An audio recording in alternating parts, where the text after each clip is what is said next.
Good morning, ladies and gentlemen, and welcome to the Los Angeles City Council. Today is the 15th of August, 2006, and we are here in City Council Chambers, John Ferraro Council Chambers, room 340 of City Hall. I'm Council President Eric Garcetti, and I'm joined by my colleagues, Council Members Gruhl, Hahn, Huizar, Labange, Parks, Perry, Rosendahl, and Zine. We are at 9 members and awaiting a 10th to begin our meeting, and if Councilmember Weiss or Councilmember Smith will join us. Councilmember Wesson is upstairs still chairing our Housing, Community, and Economic Development Committee, and the other council members are excused today. We are being broadcast live on Channel 35. We welcome our viewers from that station, and we are rebroadcast in the evenings as well. We are also webcast through our city's homepage at lacity.org, where there's helpful information on all our city departments and elected officials.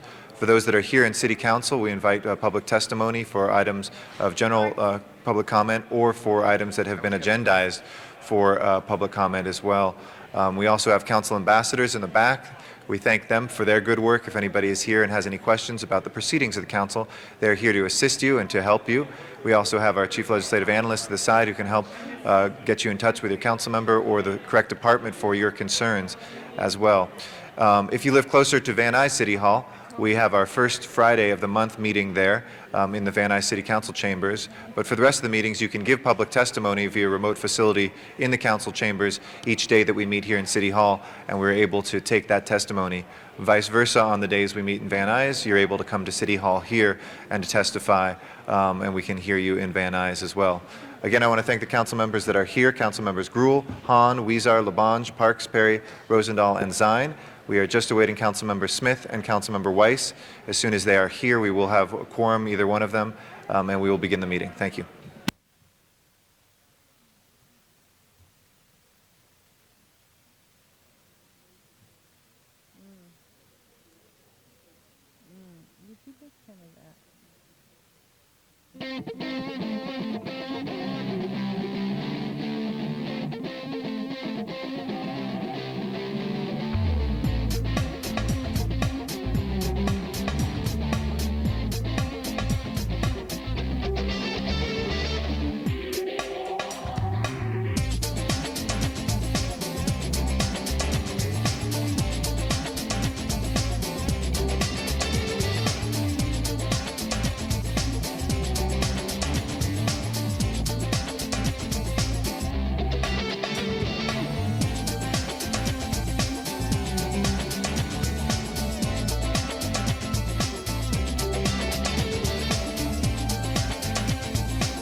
Madam Clerk, please call the roll. Cardenas, Gruhl, Hahn, Huizar, Labange, Padilla, Parks, Perry, Reyes, Rosendahl, Smith, Weiss, Wesson, Zine, Garcetti. 10 members present and a quorum, Mr. President. Thank you. First order of business. Approval of the minutes. Mr. Smith moves and Mr. Zine seconds. If there's no objection, those are approved. Commendatory resolutions for approval. Mr. Rosendahl moves and Mr. Parks seconds. If there's no objection, the commendatory resolutions are approved as well. And, Mr. President, this is Tuesday, and there is a flag salute that has been agendized. All righty. If I can ask Ms. Gruhl to lead us in the Pledge of Allegiance and ask all of the members of the public to please rise as we pledge allegiance to the flag. Put your right hand over your heart. Ready, begin. I pledge allegiance to the flag of the United States of America and to the republic for which it stands, one nation, under God, indivisible, with liberty and justice for all. Thank you very much, Ms. Gruhl. Next order of business. Mr. President, do you wish to take up public comment at this time? Let's run through the agenda first and then come back. First item on the agenda is an item notice for public hearing, and I believe there is a card on that item. Okay, let's call that special then. Number 2 is also a public hearing item, and the recommendation for council action is to open the hearing and continue the hearing and ordinance to September 12th. Okay, if there's no objection, we will open the hearing and we will continue it to that date. Next item, please. Next items 3 through 10 are items for which public hearings have been held, and item number 10, a committee report has been distributed, and I believe 12 council members will be present today. Do you wish to hold the ordinances on the desk? Let's hold the ordinances, and we'll call 3 special for Mr. Rosendahl as well. Mr. Smith? Gotten the report. I just want to make sure the amendments from the committee were in the report. I don't Madam have Clerk, I believe the reports have been submitted. We can get you a copy. You want to hold on the table? Yeah, put it on the table. I'll check. All right, we'll hold that there. Mr. Smith? Yes. Mr. Garcetti? On item number 8, just wanted to change recommendation number 1, which asks for 60 days report back, and it should be 6 months. Okay. If there's no objection, that'll be accepted as a friendly amendment. Any other specials, colleagues, 5 through 9? Seeing none, let's open the roll, close the roll, and tabulate the vote. 11 ayes. Those are approved. Next item, please. Next items are items for which public hearings have not been held, items 11 through 31. 10 votes are required for consideration.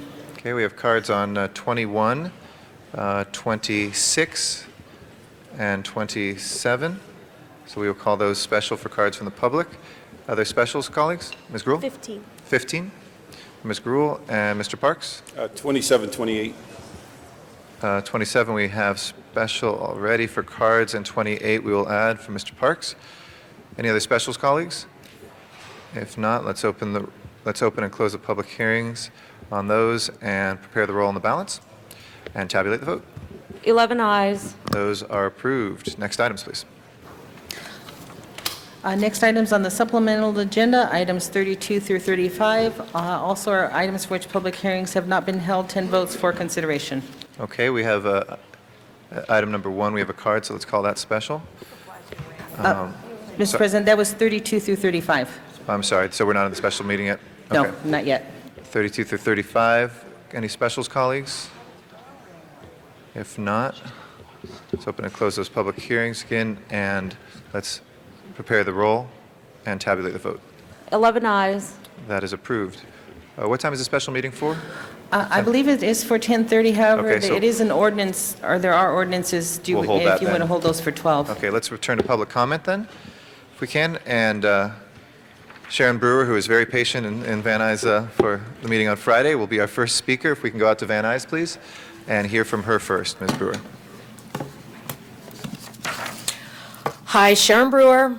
Friday, August 11th, 2006, 5 hours of my time for 1 minute of city council time during public comment. Oops, there goes 10 seconds of my 60 seconds of time. Day 4 regarding Human Relations Commission report regarding Encino Neighborhood Council, June 8, 2006 election challenges.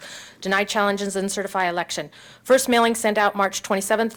ENC election procedures, page 14. Point 3, Dunn sent out first notice in the form of a newsletter on April 7th, although the state did not meet the March 27th date as specified in the election timeline. Human Relations Commission admits that the mailing was not sent out by date printed in the election procedures. Fact, Dunn printed the newsletter but didn't mail out this notice. ENC paid $850 for a mailing house to prepare for 40,000 postal customer delivery, which went out mid-April. Thank you. Thank you very much, Ms. Brewer. Our first speaker here in City Hall is Michael Carrion. And then Amanda, excuse me if I mispronounce, Brazil will be our next speaker after Mr. Carrion, please. Yes, my name is Mr. Carrion, and I have a few questions that nobody's been able to answer. I'd like to know who runs the button on this clock. I think it's very unfair that you guys cut us down to 1 minute, but when you guys got your presentations and proclamations, you take 15 or 20 minutes. Mr. President, it's my understanding that you and you alone have that button. You keep pushing that button, and the TV shows that it is stopped, where you guys take 25 minutes, 30 minutes on a proclamation. Let's be reasonable, let's be fair, give us the same time that you give yourselves.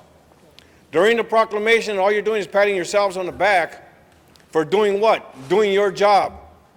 I think it's about time that the public has a little time to say what they have to say. It takes us hours to get here, to park and everything else, and you cut us down to a minute while you continue your conversations. And then when you want to present something, forget the clock, put it on stop, put it on hold, while I take all day to do what I have to do. It's unfair, it's unreasonable, and it may be illegal. Thank you, Mr. Carrion. Just to answer your information, the button is not on my desk. The answer is we are allowed 50 words to answer per our own city attorney, and the button is not on my desk. I would reiterate, just in general, as I do before public comment, what I've been saying for the last couple of weeks. Rule number 8, which has a star on it, which means we cannot waive it, though we are implementing something legislatively to be able to amend this, says that council shall provide an opportunity in open meetings for members of the public to address it for a cumulative total of up to 10 minutes. Being more than 10 minutes was beyond that. Whenever there are 5 speakers or less, I try to go to 2 minutes, but in order to be as polite to as many people as come as possible is to not leave them without being able to be heard. We go to 1 minute so that we can hear up to 10 speakers, because that seems, as people have made trips down here, the most polite and respectful thing to do. Amanda Brazel is our next speaker. Hi, my name is Amanda Brazel, and I'm a medical marijuana patient, and I work with Americans for Safe Access. We're a national nonprofit organization that works to defend medical marijuana patient rights. There's been a number of closings of dispensaries in the Valley, and I wanted to come to speak to that. We've worked with cities and counties all across the state of California, including LA County, and I want to give a special thank you to Councilmember Zine for his motion to study regulations that the city attorney has yet to move on, and I want the council to urge the city attorney to move forward with studying these regulations, get the report out as soon as possible, so that way this city can move forward with regulations just and follow, in the steps of LA County. Regulations are proven to facilitate safe access and alleviate any community concerns that may arise. And with Oakland, they had a proliferation of dispensaries there. They passed regulations. They now have 4 model dispensaries there. So I urge the City Council to move forward with regulations expeditiously. Thank you. Thank you very much. Appreciate your testimony today. Sky Anderson is our next speaker. And then Michael Levitt will be our next speaker after that. Mr. Anderson, welcome. I'm Sky Anderson. About 2 months ago, I gave a talk on here about President Bush being mentally ill. At the end of it, I got a standing ovation from the crowd here. I've written editorials about it, articles about it, which have been well received by the public. They agree with me that Mr. Bush is mentally ill and insane. I have further evidence of that.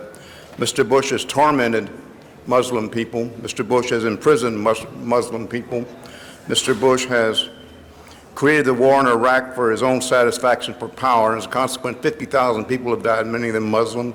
I read an article in the Washington Post. A young extremist Muslim said he did it because of Mr. Bush's policy. Normally, I would have compassion on a man who's as mentally ill as Mr. Bush, but Mr. Bush has caused so much problems. He's got us in a war against a universal religion, 1 billion people, which we can't win. Everything he touches seems to get messed up. So we need to tell the people that we need to tell the Muslim people that it's not the United States citizens are not his enemy, it's Mr. Bush. Thank you. Michael Levitt is our next speaker, and then Mr. and Miss Canty, excuse me for not reading that. Michael Levitt. Hi, as said, I'm Michael Levitt. I'm from Canoga Park, and I am a medical cannabis patient. First off, time has passed, and we still have not had regulations brought down to regulate the dispensaries in the city. I'm starting to worry because in North Hollywood, they're starting to impinge on legal medical cannabis facilities there. I'm 51 years old. I depend on medical cannabis. I don't want to suffer the indignity of having to go back to deal with street peddlers. I thank you for your time of listening to me, and I hope that you will move forward. I know you're going on vacation. I hope you have a nice one, but I'd like you to come back and get serious about regulating this and adopt the same type of regulations basically the county has, because they seem to be very sensible. I thank you for your time. Thank you very much, sir. We appreciate your testimony. And council will be in recess for 2 weeks. I know that many council members will be working through those 2 weeks, but we will be in recess for members of the public next week and the week after.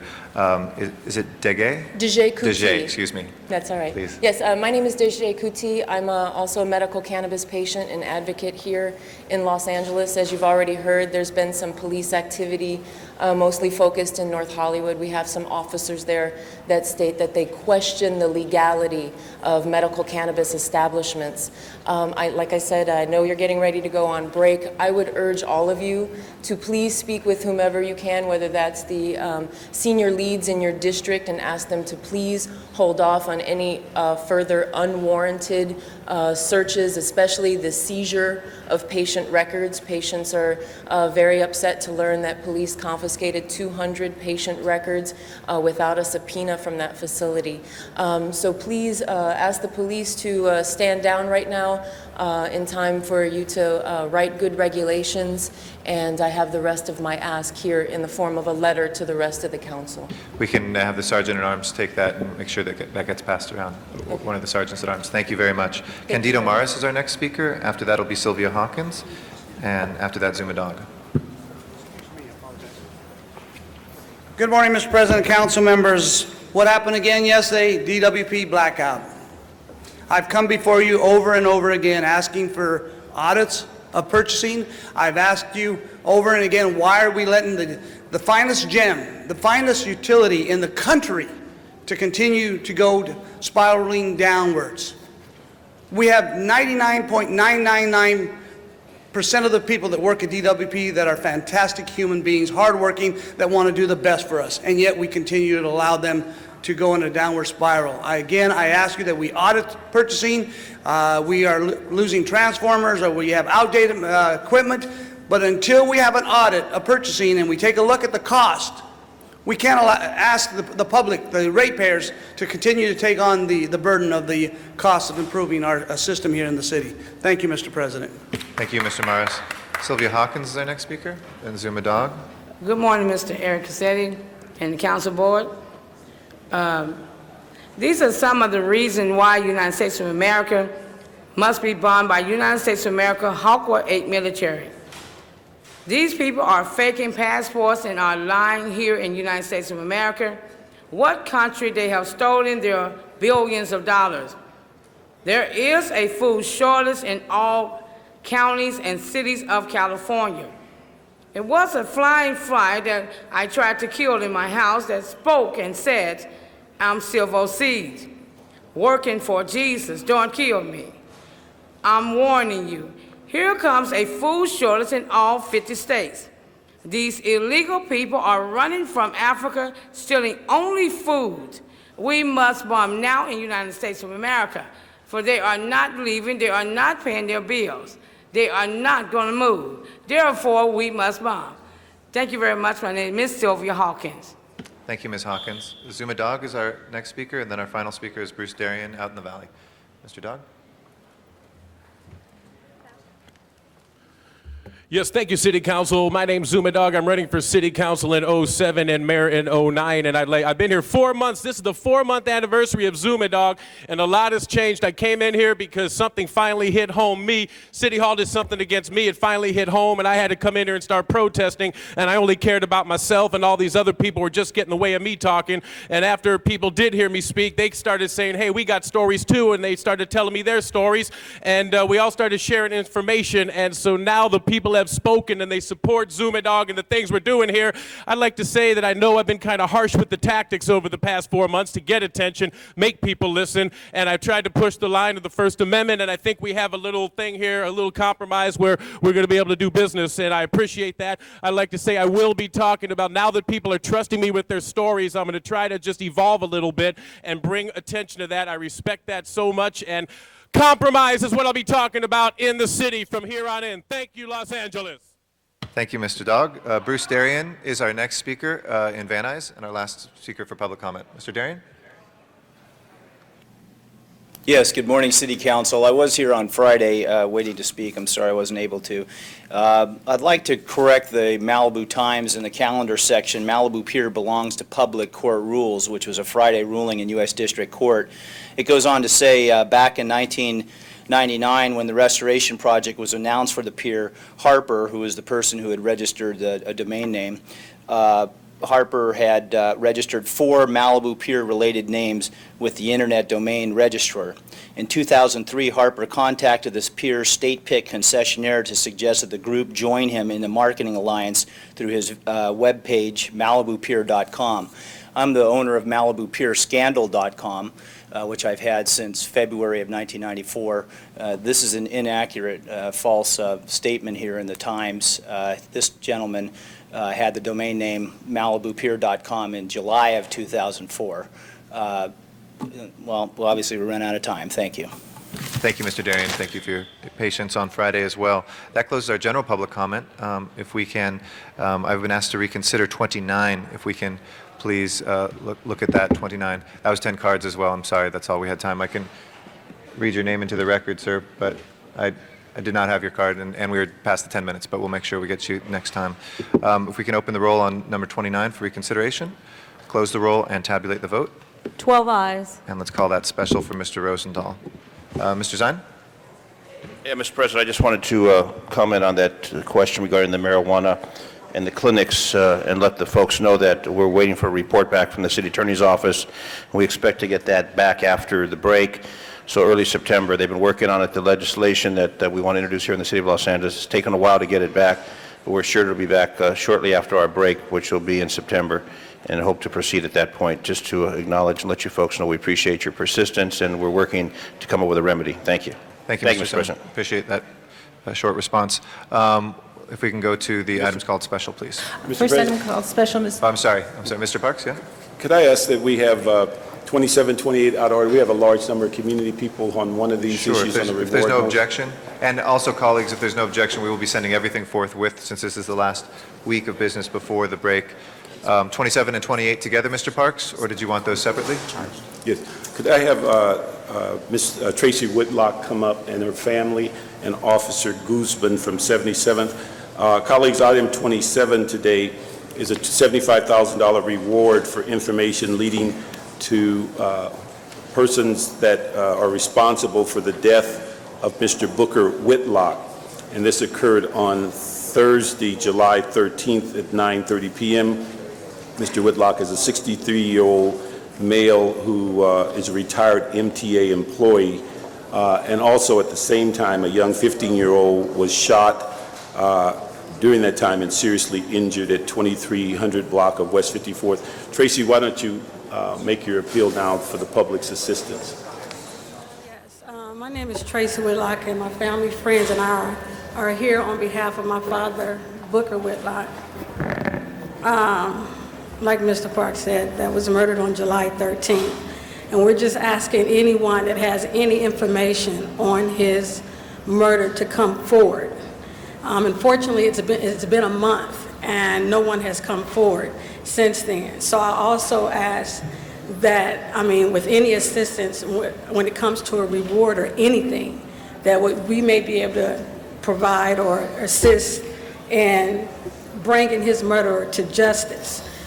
My father was an upstanding citizen that lived in the community and worked in the community for years. For years. Everyone loved him from young, middle, old age. And it just hurt that, his life was just taken. He retired 2 years, so he was just really starting to live. And for his life to be taken the way it was is just, it's hard. And I really, really want his murderers brought to justice. And unfortunately, we're dealing with people who may not necessarily do the right thing, but if a reward is granted, then unfortunately we live in a society where money does talk. So if we can put a reward out there, I know the detectives are doing the best that they can with what they have, but unless a murderer is caught at the scene or near the scene with the murder weapon, then it's the testimony of individuals that's needed, that they depend on to bring that murderer to justice.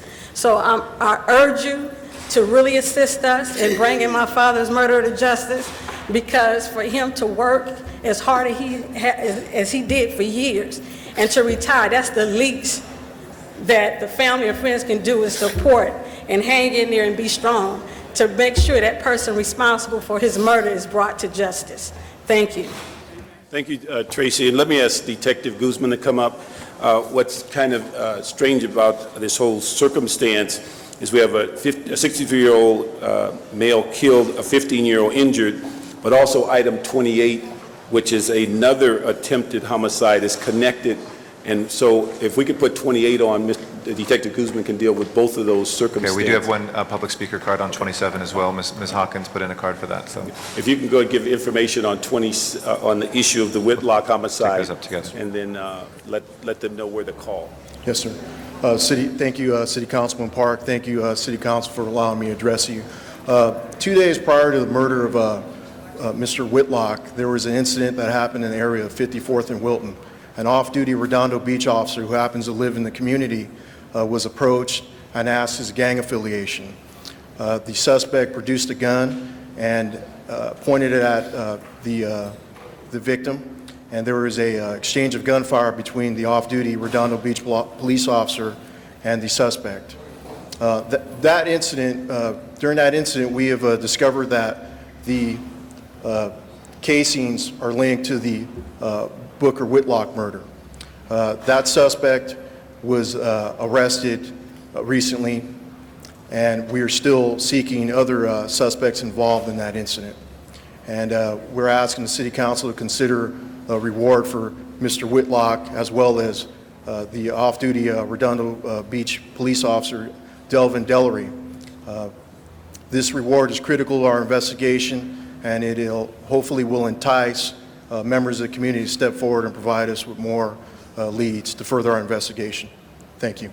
Thank you, Detective. Also, I just want to mention that, although I can't mention them all, but other members of the family, Vincent Whitlock, Elaine Roy, Thelma Whitlock, Stephanie Ragsdale, Connie Young, and Kevin Watson are all here supporting Tracy. And this is a $75,000 reward. And if anyone has any information, if they would call 213-485-1383 to speak with Detective Guzman, we'd appreciate it. Thank you. Thank you all, and thank you to the family. Our blessings with you. We have one public speaker card on this. Ms. Hawkins, on item 27, if you'd like to come forward. Good morning, everyone. My name is Ms. Sylvia Hawkins, and this is to all United States of America, 58 states people. Mr. Park, Councilman Park, Mr. Park, you must be aware that your identity can be lost or stolen with your private part or doo-doo or urine by other people. Ms. Hawkins, we have a reward motion about a murder before us. If you'd please talk about that and just that. Thank you. By other people acting or being you. If you do not use your private part by cooking Excuse me, it this with is my second warning. Ms. Hawkins, you're out of order. We are talking about the murder of Mr. Booker Whitlock right now, and that's what you put a card in for. We need you to keep your comments to that exclusively, and if you are not, it will be ruled out of order and the microphone will be put down. That is your second last warning. Okay, there can be our identification through documents, pictures, Social Security card. You're out of order. I'm sorry, Ms. Hawkins. Thank you for your testimony today. I'd like to open the roll on this item. Please close the roll and tabulate the vote. 12 ayes. Those reward motions are approved. Thank you again to the family for making time to be down here, and we hope that word gets out to the community. Thank you, Mr. Parks. We'll send everything forthwith today. Thank you. Okay. And now, we've dealt with 28? We voted on them together. Madam Clerk, do we vote on those together? Or we just did 27? I believe we just voted on 27. Okay, if we can take up 28 now, please. Please open the roll, close the roll, and tabulate the vote. 12 ayes. That is approved as well, and we'll send that forthwith to the mayor. Thank you very much. If we can return to the first items. First item, Mr. President, is item number 1, and that was called special for a card from the public. Okay. Sylvia Hawkins is our first speaker. This item, to remind you, Ms. Hawkins, today is about special election and level of special taxes within the City of Los Angeles Community Taxes District. Please come forward. You have 1 minute to address that item. Ms. Hawkins, would you like to step forward on item number 1? Okay, thank you very much. Again, my name is Ms. Sylvia Hawkins, and this is to the City Hall Community Tax District. To be aware that these people are also faking New York life insurance by saying with fake print-out documents they don't have AIDS. Sorry, Ms. Hawkins, if I can warn you again, we have the Community Taxes District before us. We need you to comment on that, please, and if you can't, then you This is can. about taxes, and how are they being faked out? Go ahead. AIDS and Calmandia disease, or sugar diabetes, just to gain sorry, a Ms. policy. Hawkins. Thank you for your comments again. They're out of order. I'm sorry to rule such, but they're out of order. I'd like to call Zuma Dog as our next speaker. I'm sorry, that it was not pertinent to the item before us. Thank you. Mr. Dog? Yes, thank you very much, Councilmember Garcetti. I'm trying to be flexible, and people have mentioned I talk too loud. I get a backup from the mic. Can everybody still hear me if I back up from the mic? And then also that I should try to slow down and so my message can get through better. And usually I didn't care about that, but now since so many people are contributing to what I'm about to comment on, I'm going to honor that request so I can maybe reach more people and be a little less selfish for my own needs. So I am going to try to stay on topic. And first we need to let the people know, because these are very confusing item agendas to even be able to decipher it and figure out what it is. And I'd like people to know I do spend a lot of time to come up here accurately and reflect the points, even if I do it with clown tactics that annoy people. So regarding this, This has to do with the special election levying special taxes. Now, whenever I hear levying special taxes, that raises some flags because what has happened in the past, we're living in a new technological era with checks and balances systems are in the hands of the people like Zumadog, Candy, Samuel Sanchez, Matt Dowd, Mayor Sam, and all the people who contribute to these. Is that time up already? No, we should set it to 2 minutes. Go ahead, continue, What? please. Go ahead, continue. Okay, so anyway, oh, look how they tried to do a deflection tactic there. Anyway, the media is in the hands of the people. That's the new checks and balance system. Now, the city has to move on and raise taxes and do things to keep the city moving ahead. You got every activist on this side, they want, not one building to be built, not one tax raised, not one ticket to be written. And so, they bring the information, to you guys. However, you've been running amok with just doing anything you want, stealing homes out from old ladies and kicking people out of their places and doing everything with no regard, and you've been getting away with it. So all I'm saying, I'm talking about compromising the city, and that's not a bad thing, compromise. Maybe now that on this side, we've got the checks and balance systems and the people reporting on the blogs, it gets the message out to the other people in the media, and then they spread it to others. Now that as of this summer, we're in a new technological era, politics has been changed forever. Be a little more aware on your side. If you're going to kick someone out, don't use 1986 statistics to pay them. Give them what they want. Be a little more compromised. You can't have it all. Just take a little bit less. Compromise is the message. Zumadog for City Council. That closes our public comment for item number 1. Any members of the council wishing to be heard on item 1? If not, can we please open the roll, close the roll, and tabulate the vote? 12 ayes. That is approved. Next item, please. Next item, Mr. President, item number 3 was being held on the desk because it was an ordinance. Okay. Ms. Perry, who is the chair, would have precedence to begin. Mr. Rosendahl, having called special, will be the second speaker. So Ms. Perry and then Mr. Rosendahl. I would ask, Mr. President, if we could take items 3 and 15 together, if that would be all right. If there's no objection, we'll take 3 and 15 together. So Ms. Gruhl will also have, after Mr. Rosendahl, precedence on that following the committee chair. Mr. President, thank you very much. This was heard by my committee last week, and there was a significant discussion and debate and an enormous amount of questions raised regarding the location of this wind energy center outside of the state of California. And while I think we're all sharing and all in agreement on the goal of 20% renewables by 2010, grave concerns were raised, and I expect that if we continue on a path where we continue to locate outside of California, those issues will continue to be raised. And I think we are moving in the right direction to convert to renewable energies, but I think we have to balance that along with the fact that we are the city of Los Angeles, and one of our goals and objectives should be to make sure that we not only convert to renewable, but we bring our workforce along with us. I would like to ask if DWP can give us an estimate of what percentage of renewables we've achieved thus far, and how will that change when Pine Tree Wind Project comes online, and if you can hold my time. Good morning, Chief Henry Martinez, Chief Operating Officer for Power, DWP. Our current mix of renewables is roughly 5.5%. This contract would increase it by roughly 1% of the energy required.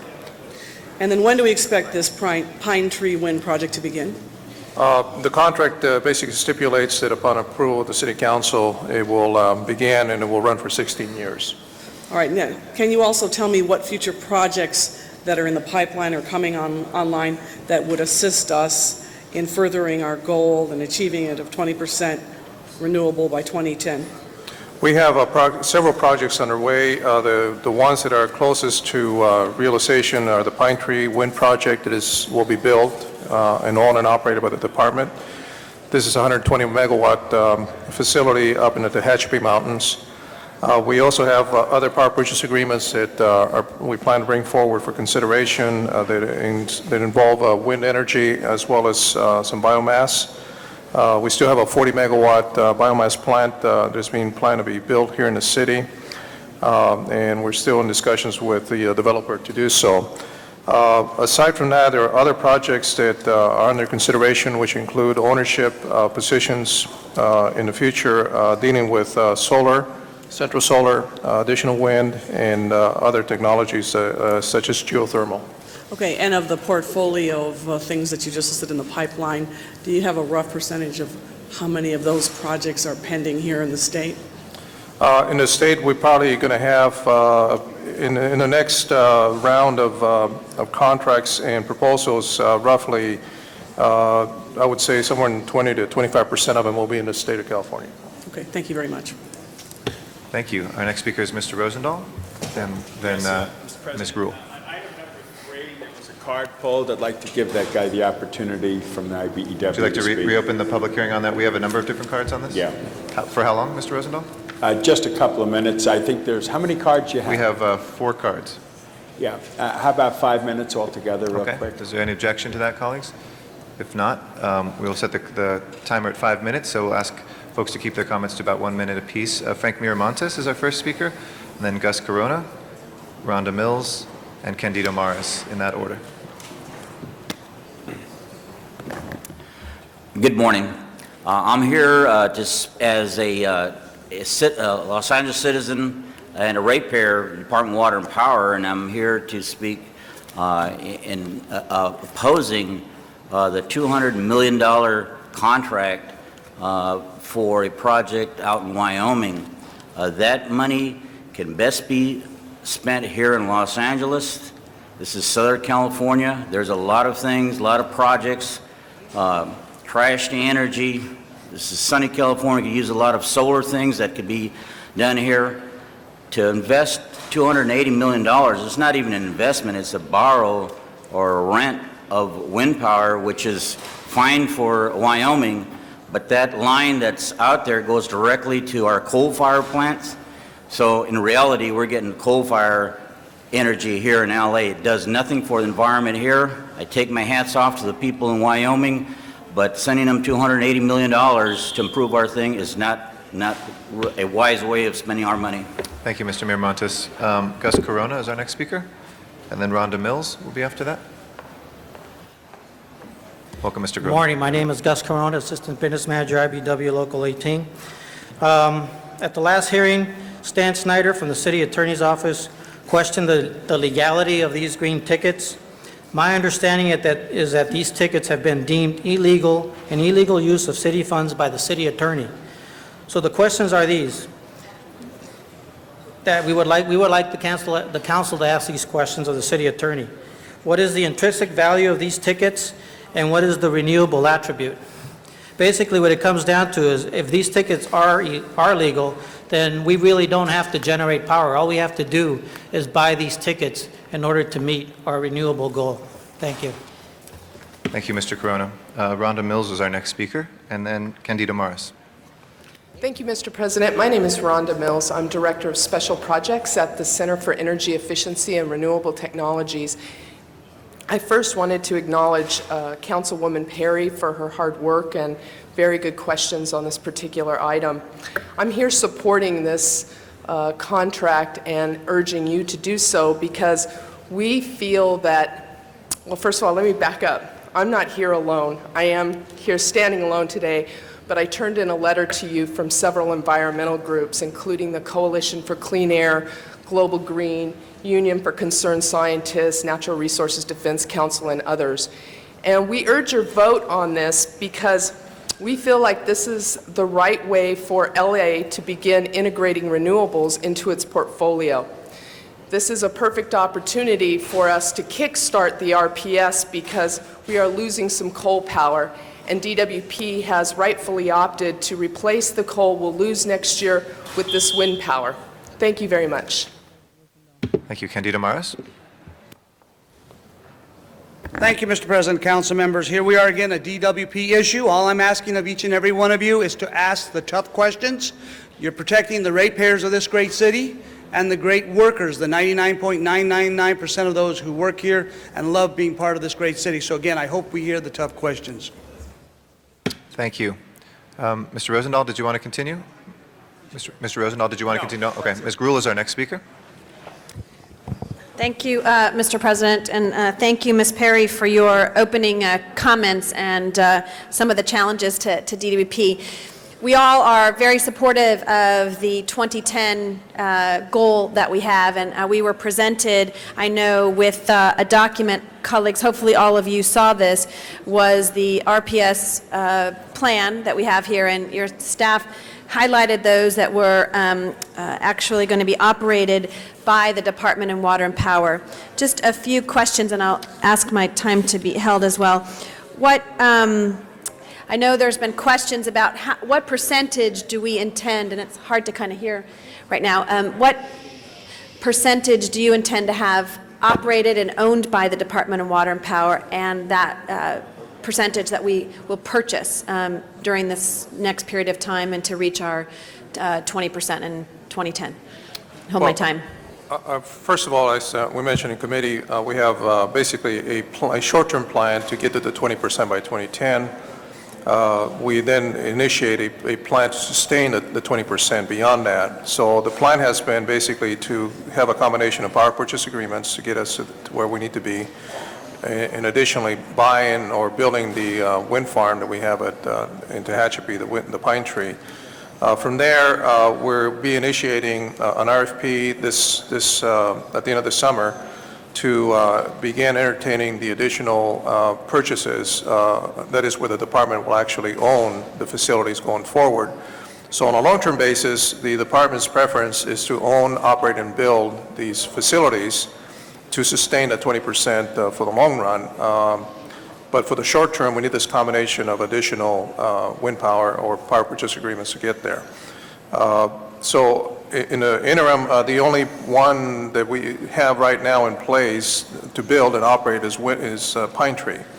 But there are at least two or three that have an option to buy once after a period of time that the contract expires. Randy? Randy Howard, Assistant to the Chief Operating Officer at LADWP. I think part of the program right now is to get to the 20% by 2010, but it's also, there are federal tax incentives associated with the production of the renewables as well as the investment tax credits available to get some of these facilities built. We want to ensure that our ratepayers get those full benefits and the lowest price possible going forward. But most all of the agreements that we are negotiating at this point have the option to own and then operate once we take over ownership. But what we're looking at is what would be that period of time under which those tax credits would be available to the other parties and to our ratepayers through those other parties that aren't available to the city today on our own.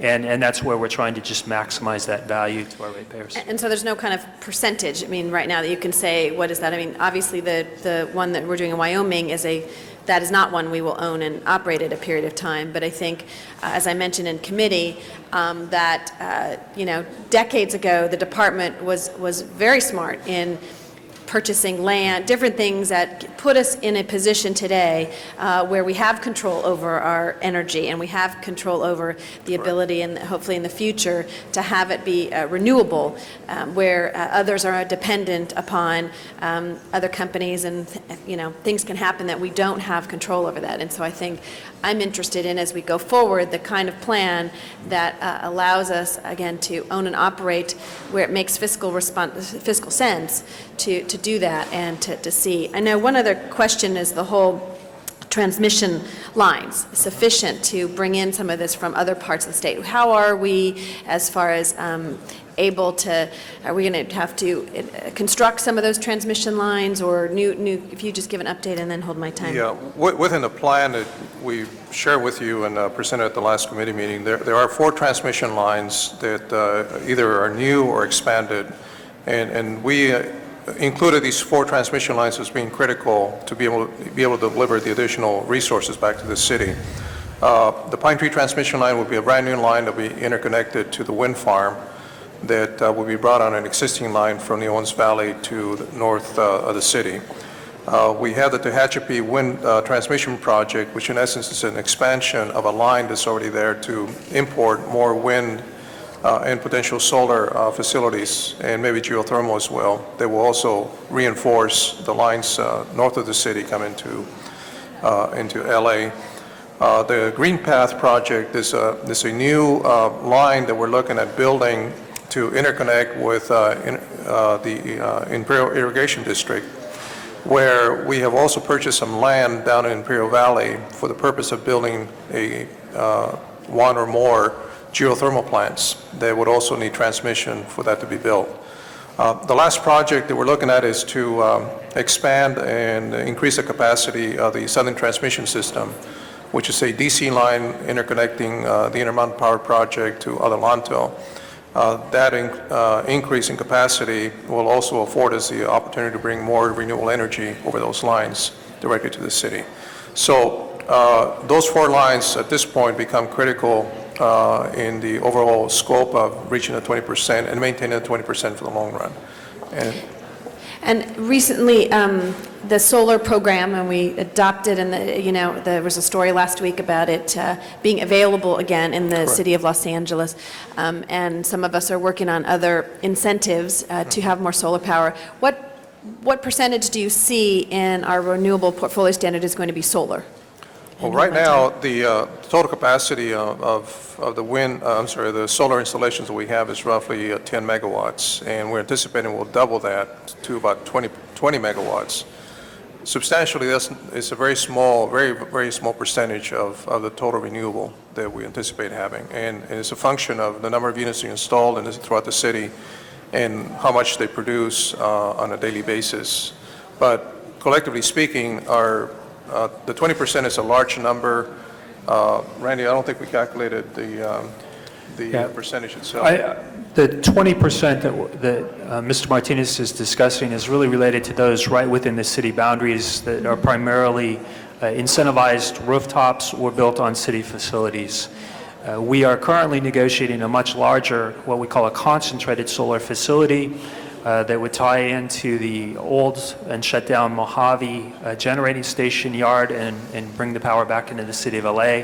That is one of the proposals that's shown in the package that we presented. And we are looking at potentially 2 other sites that we might consider that the city does own, that we would consider more of a concentrated solar type of program. There's a lot of activity going on in that technology, so we don't want to jump too quickly, but we know we need to step in, and we're hoping in our next RFP that we issue in the September-October timeframe to seek from developers some proposals related to some concentrated solar that would be on city property. And just look at the numbers here on our chart. The solar rooftop program, which is the one I believe you mentioned that we have the incentives, it amounts to about 1.1% of the goal. Mm-hmm. Again, it's not a large number, but it is part of the effort to get more solar panels installed on homes and businesses here in the city. I would also like to mention that the Senate did take action yesterday on SB 1, and therefore it will go to the governor. Now there is an expectation the governor will sign SB 1, which will greatly expand our solar program within the city boundaries as well. And the Pine Tree Wind project that there had been a lot of talk, what's the timeline on that project as well? Well, we have not abandoned the December 2007 in-service date. We're still pushing for that goal right now. Sorry, could we have a little quiet? It's hard to hear. So we're still on track at this point to have everything commissioned and basically available by December 2007. December 2007, yes. Okay. And I can't remember, I'm having a maybe pre-senior moment here. Did we ask for a report back in committee and a kind of on this status, like in 60 days, or what would you recommend that we could amend the report to include that? I just can't remember if I asked that in committee or not. Well, we're going to be probably coming to you much earlier than that, based on some negotiations that are underway currently with the developer and some decisions that we have to bring back to council for execution. And just in general on kind of, I think, I know I would, and I think Ms. Perry too, to kind of, because these numbers, these dates and things change fairly rapidly, and just to maybe get a report back on this document as to where you are, kind of a status report, if you think 30 days, 60 days. Yeah, we provide this report to our board every 2 weeks. Every 2 weeks. So And we I can think provide the you request a was copy of that every 2 weeks. We would make available to the committee every 2 weeks an update. Okay.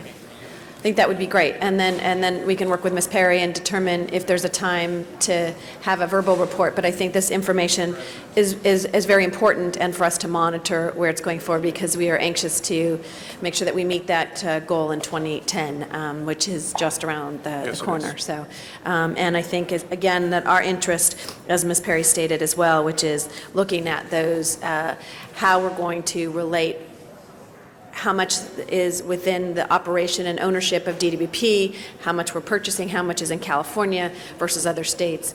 As I'm sure you will hear today, there are others equally concerned or interested in making sure that we have as much control as possible as we move forward on the renewable energy, but also meeting that goal by 2010. Thank you very much, Mr. President. Thank you. Our next speaker is Mr. Labange, and then Mr. Smith. Thank you very much, and thank you, Mr. Martinez. Mr. Howard, question, I don't want to see us get in a position, and I'm support this here, but in the future, like just say, let's say if this whole concept of the computerization never became as fabulous as it is now today, is there a concept that wind power and solar power, are we pretty assured that as it grows in 2010, we'll be less dependable on coal? Well, I think two factors. One is the issue, the development of the wind farms are more predominant now and more what we call mainstream. They're not exotic installations, they're not R&D installations, they're more mainstream. So we anticipate there'll be more development of wind projects throughout the West. So that being said, there'll be more wind energy available in the market and more to purchase. Secondly, in solar, as Randy indicated, solar has taken a significant leap in the concentrated solar technology that in essence is built upon many, many years of research and installation, and now they're looking at more sophisticated, more efficient type of installations that can become a significant component of our future in solar power. I think the issue is going to still be one that we got to match it to our system. Because both of these technologies are highly dependent on ecological conditions. The wind has to blow, the sun needs to shine, and we still have to serve load whenever those two situations do not occur. So we still have to consider the aspect of the balance of the system. Right, on that issue there, because I think it's, you know, sometimes I go through Banning Pass when you hit Highway 111 out off Interstate 10, and you see all the wind, and they're not all moving. That's right. And some look like they've been broken for a while on that issue there. Yeah. What's our factor on a percentage that we're looking at again? 20% of renewables by 2017. Now that's energy only by 2010. And hydro's not counted? Hydro's counted. The city council adopted a qualification that every hydro installed in our system will qualify for renewable except Hoover Dam, which is a large hydro installation. That is excluded. Why did we exclude Hoover Dam? Was it this city council or a previous one? Well, it's a previous city council that adopted it, but I think it goes back to a general discussion around what is qualifiable renewables. And if you go back to the state definition, they only consider hydro for installations or power plants that are rated less than 30 megawatts, basically run of the river. Yeah. I just want to say I appreciate the effort that we're doing and be on that cutting edge and hopefully be ahead of it. But the main thing people want is dependable power. And I stand up for water and power, and I'll stand up for high-quality water and dependable power. And I know we've been rocked at the knees this year, and I hope we can get stabilized and move forward in the right direction. I thank you very much. Thank you, Mr. President. Thank you, Mr. Martinez, Mr. Howard. Thank you, Mr. Labange. Mr. Smith is our next speaker. Thank you, Mr. President. A gentleman was up here speaking a few minutes ago, and contrary to what some people do say, we do listen. So I had some questions. I think he brought some really good questions up that need answering. And that was about the value of this. He talked about trash to energy, which is something I've obviously been interested in, and some of the solar. So let's put this in context. First of all, as I read the document, correct me if I'm wrong, we're going to pay 6.4 cents per kilowatt for this project, for the wind project, correct? Kilowatt hour, yes. And when we set the RPS standard, the council and Mr. Parks Committee and all said we'd go up to about 7 cents a kilowatt. That was the range we consider legitimate. Correct. Right? That's so this is within the range we consider legitimate. Correct. And when we talk about hydro, Mr. Labange just talked about hydro, that we can get for about 2 cents a kilowatt. Roughly. roughly, yes. Mhm. but nobody's building new dams anywhere, so it's a capped number. There's no new hydro available anywhere, really. That's correct. Okay, so then the other option is solar, which is obviously discussed a lot. I understand that solar comes in around 35, 37 cents a kilowatt. That's on the high-end The high end. photovoltaic, yeah, which is more the residential and commercial type of installations. If you're looking at the concentrated solar, it will drop because of the economies of scale, larger facilities, it will drop significantly below that. Solar One, what are they producing at? Well, Solar One is shut down, and that was really more of R&D. The technology we're looking at now will be roughly, what, in the 13 to 15 cents a kilowatt hour? Yeah, I think 12 to 16 cents. So is it's still kind of the range. high and above the standard we Oh, set. yes, definitely. So when the gentleman asked those questions about why aren't we doing more hydro, or whatever, it's because it's capped, there isn't any. Why aren't we doing more solar? It's a lot more expensive than what we want to pay. Correct. And then we talked about Trust Energy. Now, the city is issuing an RFP next month for the first Trust Energy plant that we've looked at building in some 40 years. And you're participating in that discussion, looking very forward to that, coming back and seeing what the numbers are. Correct. So we're looking at all those options. So when this gentleman had some very good observations, but in line of what we can pay or willing to pay, this works. This fits in. Some of those others don't, and Trust Energy is yet to come into a number that we can affix and say, yes, this works or doesn't work. Yes, that's correct. So this is a very good proposal, ladies and gentlemen. I'm glad we got those issues out. I'm glad that gentleman asked those questions. They're legitimate questions, and I appreciate your response. But this is a good project. It meets the criteria we established as a city for what we want in renewable portfolio. Yes. Great. Thank you very much. Thank you.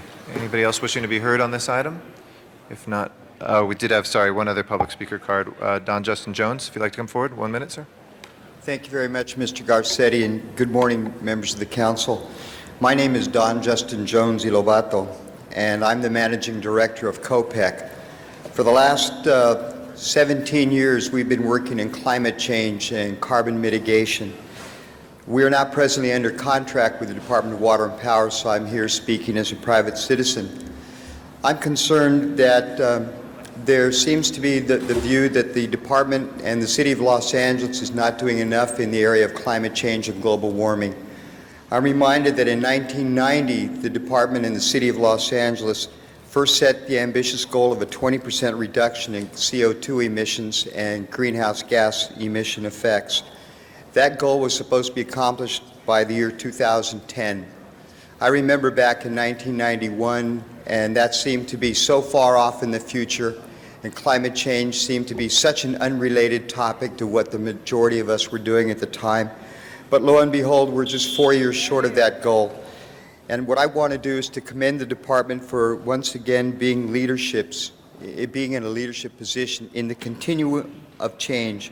I think that these Thank you. steps, If I these can ask you to contracts conclude, do please. represent early steps, but I think they're important. Thank you very much. Thank you, Mr. Jones. Appreciate your testimony. Let's open the roll on this item, or these items. We have 3 and 15 together. Close the roll and tabulate the vote. 12 ayes. Those is approved. Thank you very much. We'll send those forthwith like all items today. If we can call the roll for the special meeting, please. Cardenas, Gruel, Han, Weezer, Labange, Padilla, Parks, Perry, Reyes, Rosendahl, Smith, Weiss, Westenstein, Garcetti. 12 members present and a quorum, Mr. President. Colleagues, since we need 12 members to consider the first item, I would propose that we take that up first. We do have 2 speaker cards for that. If there's no objection, then we'll go into closed session on that one item, and then we'll come back into open session afterwards. If there's no objection, I'd like to ask Candido Maris to come forward, please.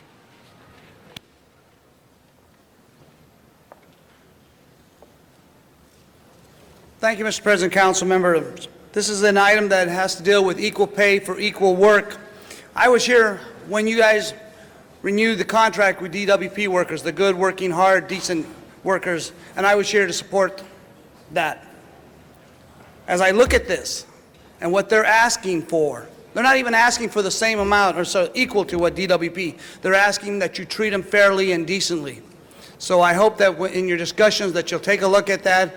I think they're being fair. I think they've compromised, and I hope that you'll treat them just like any other city worker. They need to be treated with respect. Thank you. Thank you. Is there Ms. Zine out there? If not, sorry, sir, that's... Yeah, that's me. Mr. Matthew Dowd. Thank you very much. Now, it's Princess Zion today, and I'd appreciate that for the orderly conduct of the meeting, you just refer to me as that, as we talked about with the city attorney. This is a great item, the equal pay, equal work, salaries, benefits, and other terms and conditions of employment. Before I get into it, I'd just like to say hi to all my fans. I know you missed me in public comment. Please keep to the item before us. Thank you, Mr. Garcetti, for that warning. So yeah, I'm all in favor of giving these guys fair remuneration for the work that they do, and that's all everybody wants, a chance to work. Thank you. Thank you very much. That closes our public comment. And pursuant with California state law, we will now go into executive session to discuss a matter of employee negotiations. Mr. City Attorney, would you like to cite the code or anything else? What? For closed session? I believe most of it could be done in open session. Okay. We've had a request. These are labor negotiations, and I believe, but if Mr. Fujioka, do you want to come forward? Was this a request to do in closed session or open session, Mr. Fujioka? What's listed on your agenda is the option to go into closed session. If the, depending on how the discussion goes, we could have it in open session. If there's not a lot of questions, if there's minimal discussion, it would be my recommendation to move this forward, to approve this ordinance, and then to move on. Is there anybody who wishes to be heard on this item? Is there anybody who wishes Mr. Fujioka to make a presentation on this?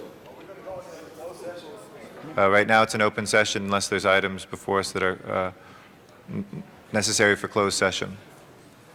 Let me just... Mr. Zine is our first speaker. If there are going to be some, considerable discussion, then maybe we should go into closed session. We'll just ask you and the city attorney to keep your ears out. If it seems like it's confidential matters which are best represented and closed, just let me know and we'll inform the council as to that, and we can have that option. Mr. Zine is first, then Ms. Hahn and Mr. Labange. The contract we're discussing is the EAA contract, correct? Yes, it is. And has that been put out to the membership of EAA? Yes, the last best and final approved by our EERC, this council and the mayor has been presented to EAA. And their response? Their response, based on the number of eligible voters, which really represents 38% of all staff represented by EAA, voted on this. And of that total, about is in the 70th percentile voted no. And what do they need to pass this? Well, this is a 50+1 vote. Okay, so there was a majority that did not want to accept the last best final offer after it went to fact finder? There's a majority, but I want to make it real clear. There's a majority of the eligible members, and those are dues-paying members, but not a majority of the employees represented by EAA voted on this. But your negotiation is with the EAA. Excuse me, sir? Your representation at the bargaining table is with the EAA elected representatives. They're the ones the people who you're meeting with at the table that you're discussing negotiations with the elected representatives for EAA, or the appointed representatives for EAA. Yeah, the appointed representatives for EAA. And those individuals are well aware of what this contract provides, and there's nothing that hasn't been released to them or their membership? The elected members on the board and their appointed staff are fully aware of what's in the last best and final. I can't speak to whether or not all the information related to last best and final was disseminated to the EAA members. Is there any? In fact, it was stated on one of their communiques that if there's any questions related to last best and final, refer your comments to the CAO, whereas it's a common practice, if there's any questions whatsoever, the labor group, and it's been demonstrated repeatedly, a labor group would normally go through great lengths to explain a contract itself, or in this instance, a last best and final, to its members. But instead, the EAA union leadership merely and told staff to call the CAO to explain the last, best, and final. That's highly unusual. Have you received calls? Yes, we did receive calls. And was a response made to those employees? Well, we tried to answer them as factually as possible. In some instances, we referred them back to EAA because, in my opinion, it's affirmative responsibility of the group representing these individuals to explain the contract, because they were at the table, they represented them at the table, that was their responsibility. And to push it on to our office, I thought was irresponsible. And this contract expired when? June 30th, 2004. So from June 30, 2004 to the present time, those EAA employees, which represents 8,000 city employees, Approximately 8,000 city employees. are working without a contract. Yes, but what's critical, and want everyone to know, that the contract, the basic provisions in this contract, and the focus to be on the COLA, is identical to what's been accepted, ratified, approved by every other civilian employee under the council's control. We just transmitted the building trades MOU. And at that point, you have building trades, all the blue collar, the supervisory blue collar, all your clerical staff, your management staff, even non-representative staff. There's been information that says that even your consul in the mayor's office has received a higher COLA. Absolutely false. The COLA that's being presented today in the last, best, and final is identical. And that's why for us to implement now is unusual. But we're doing it because everyone else has settled. If this was the first one, we would not implement in this fashion. This is not the first one. This is the last one. Every other union under this council's control that represents civilian employees has accepted this COLA. And I'm strongly urging that we move forward at this point in time. And what options do we have if we don't move forward at this If you point? don't move forward, we could go to the table, but the option would be to offer more than what's been already accepted by every other civilian union. And that would be absolutely unfair and inappropriate. Is there a Me Too clause in the other contracts that have already been settled in 2004? No. No, they're not. There's not. So in the event it went back to the table and there was further discussion, then the people who previously settled in 2004 goes till 2007, three-year contract? We will enter into negotiations for successor MOUs with all civilian unions the spring of 2007.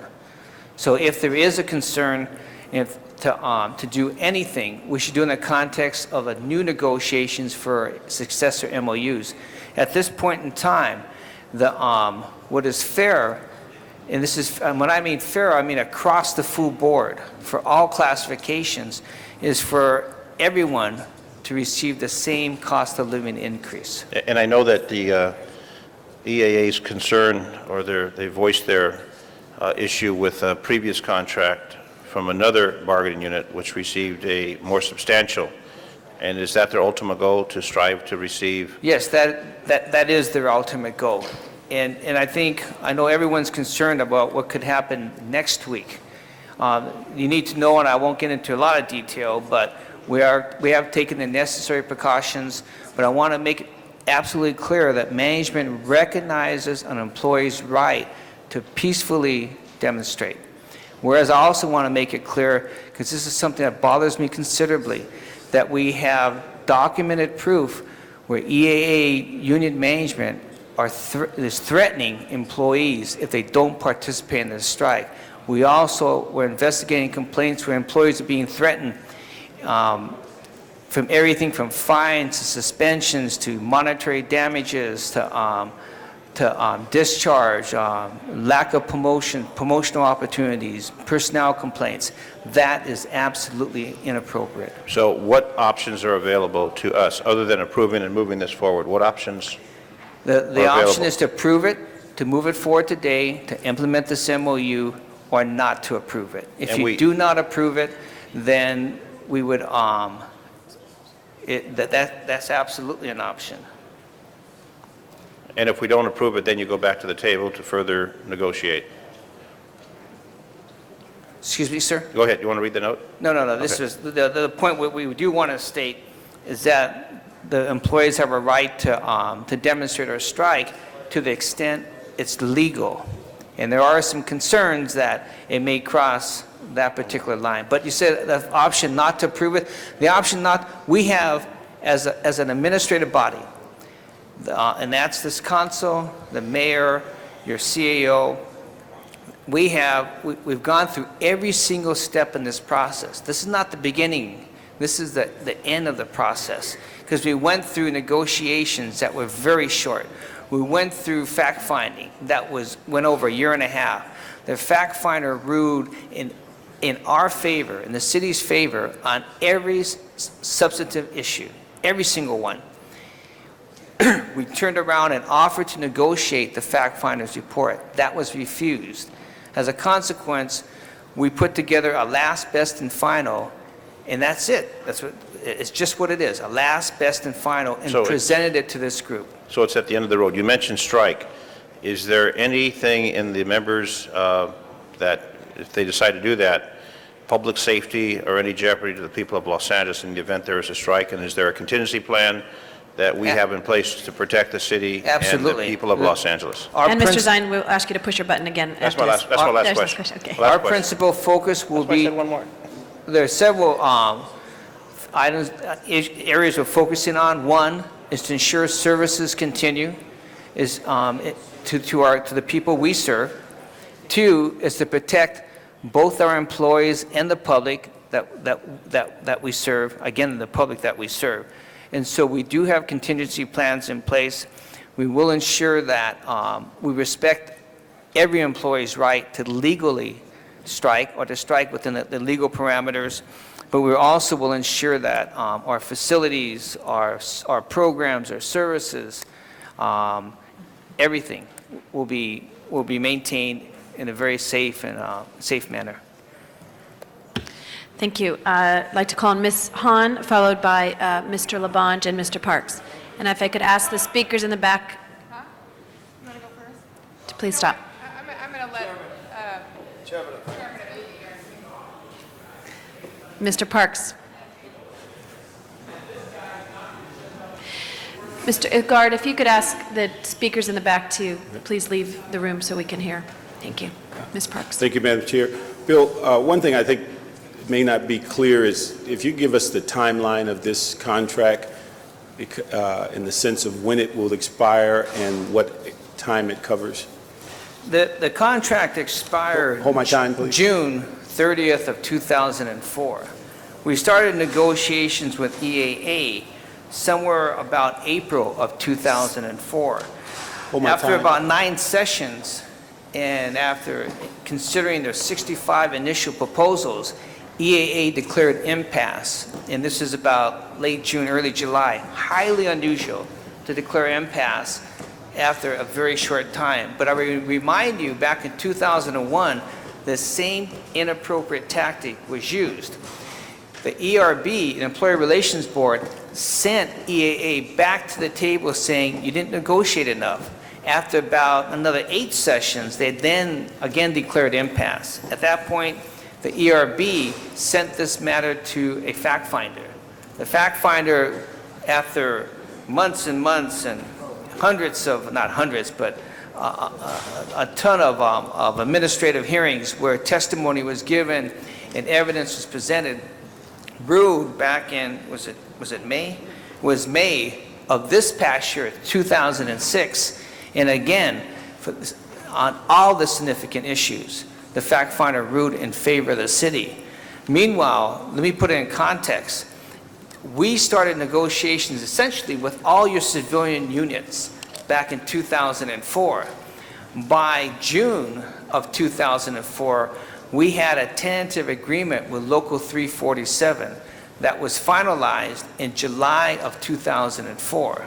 ASME followed after that, and that might have been around December, around there, of 2004, somewhere about that time. This is something that has gone on for several years, and it's been put upon management that we caused this delay. But then the evidence, the facts clearly support that because of the number of items taken to fact-finding, which are also highly unusual, normally it's pared down to the most critical issues, but when they started at 65 items, and 51 went to fact-finding, unheard of, because you always try and pare them down to the most critical items. And it took almost 2 years, about a year and a half, for that hearing process to be completed. And remember, the fact finder is not a city employee, is not a city manager. He is an independent third party that's accepted by both entities. Both labor and management agree on who the fact finder will be. And he independently and very objectively ruled in favor of the city. Okay. And then if this is approved today, when will you go back into negotiation with them for the next round? The next round will start probably about April or May of 2007. But if it is approved today, there's still the opportunity. It doesn't completely weigh out and eliminate negotiations. But it'd be my recommendation that we would stay with this deal in the last, best, and final.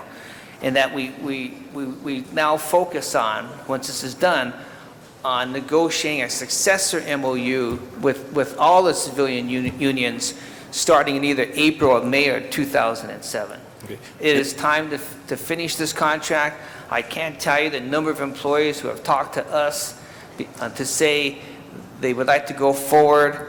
A number would like this contract to be approved. And I also want you to know that the threats that we're hearing, and I know that all of you are hearing it also, but the threats against our employees who are represented by EAA, who are afraid about what's going to happen next Tuesday if they don't participate, is, in my mind, is very shocking. What I think is going to happen is you'll have X number at picket lines. You'll have a significantly larger number who will stay home because they're afraid of what could happen to them if they come to work and cross that picket line. You have written communiques from EAA saying, we will retaliate, we will get you in one way or another. The fact that that's happening and they've gone as far as putting that in writing is absolutely inappropriate.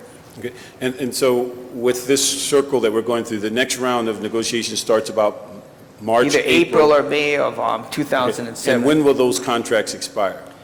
June 30th of 2007. Okay. This is the same union that 3 years ago drug theirs out for 3 years? About the same time period. Okay. So when they signed it, it was only a couple of months left in the contract? Yes, there's about 8 months left in the contract. Okay. The issue, as you mentioned about fact-finding, why don't you explain why that's so unusual to take so many items to the fact finder? Normally when a labor group comes to the table, they'll present their proposals. And management will also have proposals. The intent of negotiations is to consider those proposals and to reach agreement to either agree or disagree. And then you only would take those items in absolute dispute through the fact-finding process. The fact-finding is not a normal process. We have not gone through fact-finding, well, I think EAA is the only one we've gone through in the past, I don't know, about 8 years, 9 years. I think we've had some, Royce mentioned we had some minor ones, but never on the full contract. You can see when they took 65 issues to the first day to the table, and then 51 of the 65 were taken to fact-finding. That's essentially their entire proposal. And so that is extremely unusual. Okay. Also, is it unusual that once the fact finder comes to a conclusion that that report is not made public? That it's not made, the fact finder's report is public. Public, but wasn't there something that occurred after the fact finder hearing that the union came forward and asked that it not be made public? Oh, yes. What happened was that when the fact finder's report first came out in May, labor came forward because it was at a time that I personally believe it didn't meet their own timeline. They asked for a 30-day delay before the fact finder's report could be published. Okay. With that 30-day delay, does that limit the ability of the members to know actually what occurred? Oh, absolutely. Absolutely, because the report wasn't public for at least a 30-day period. Okay. Now it is public, and I I would think that labor, because a lot of things are on their website, they should put a copy of the fact finder's report on their website for all their members to read.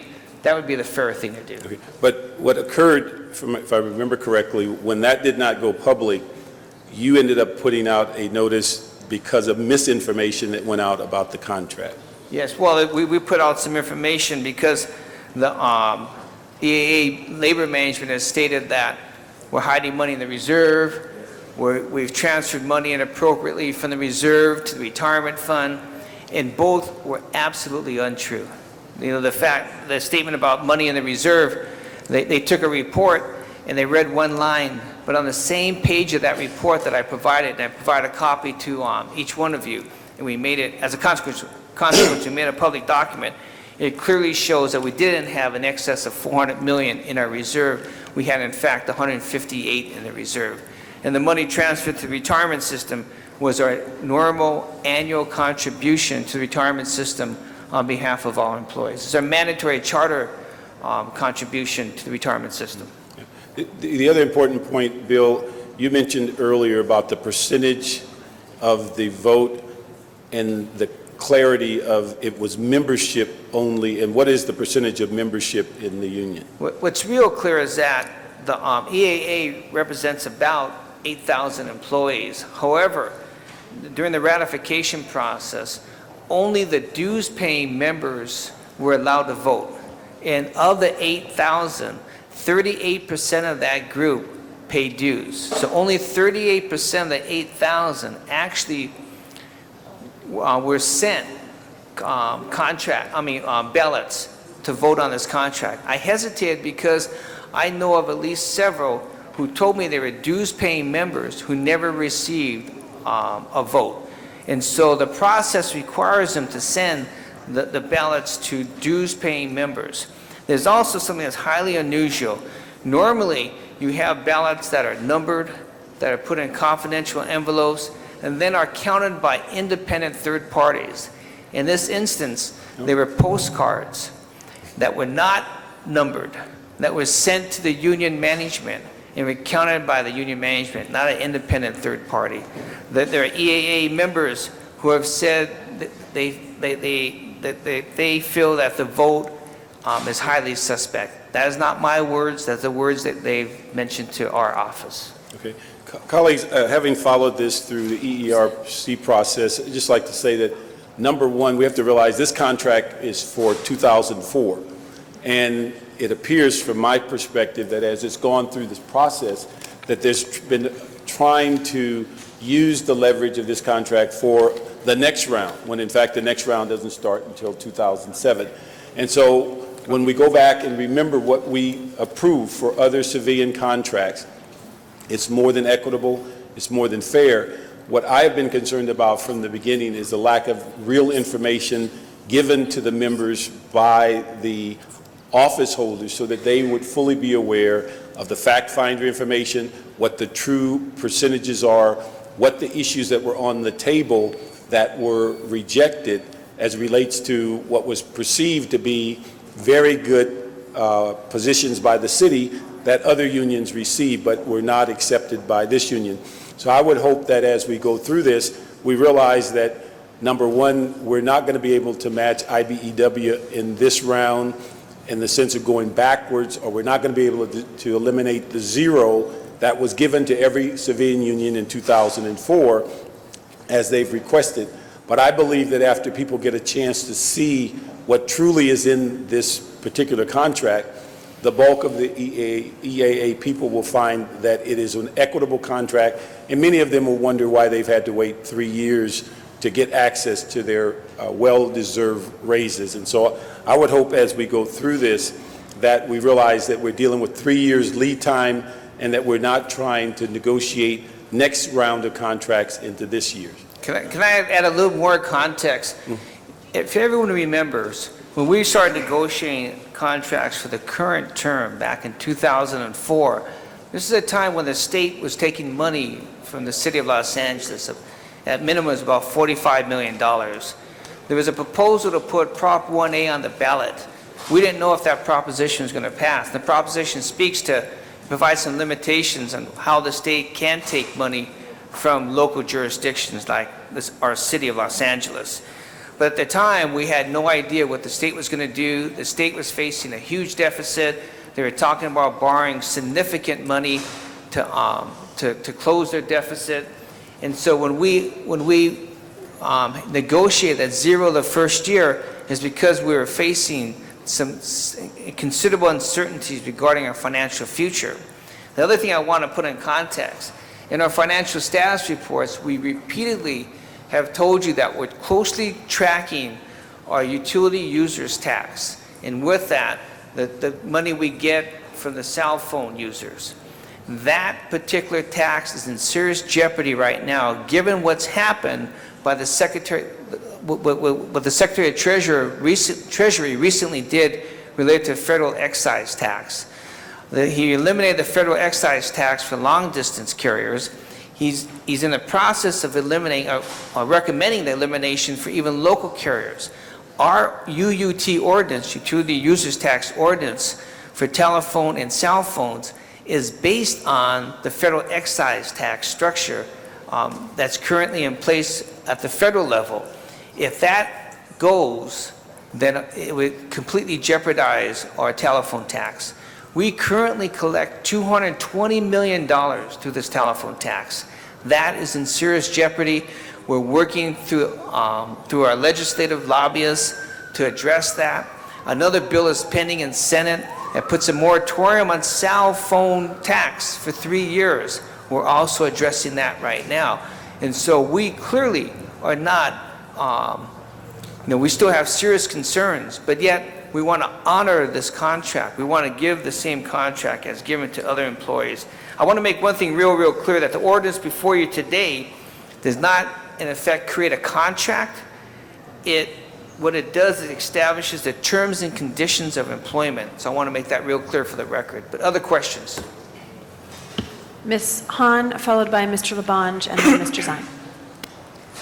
Thank you, Madam President.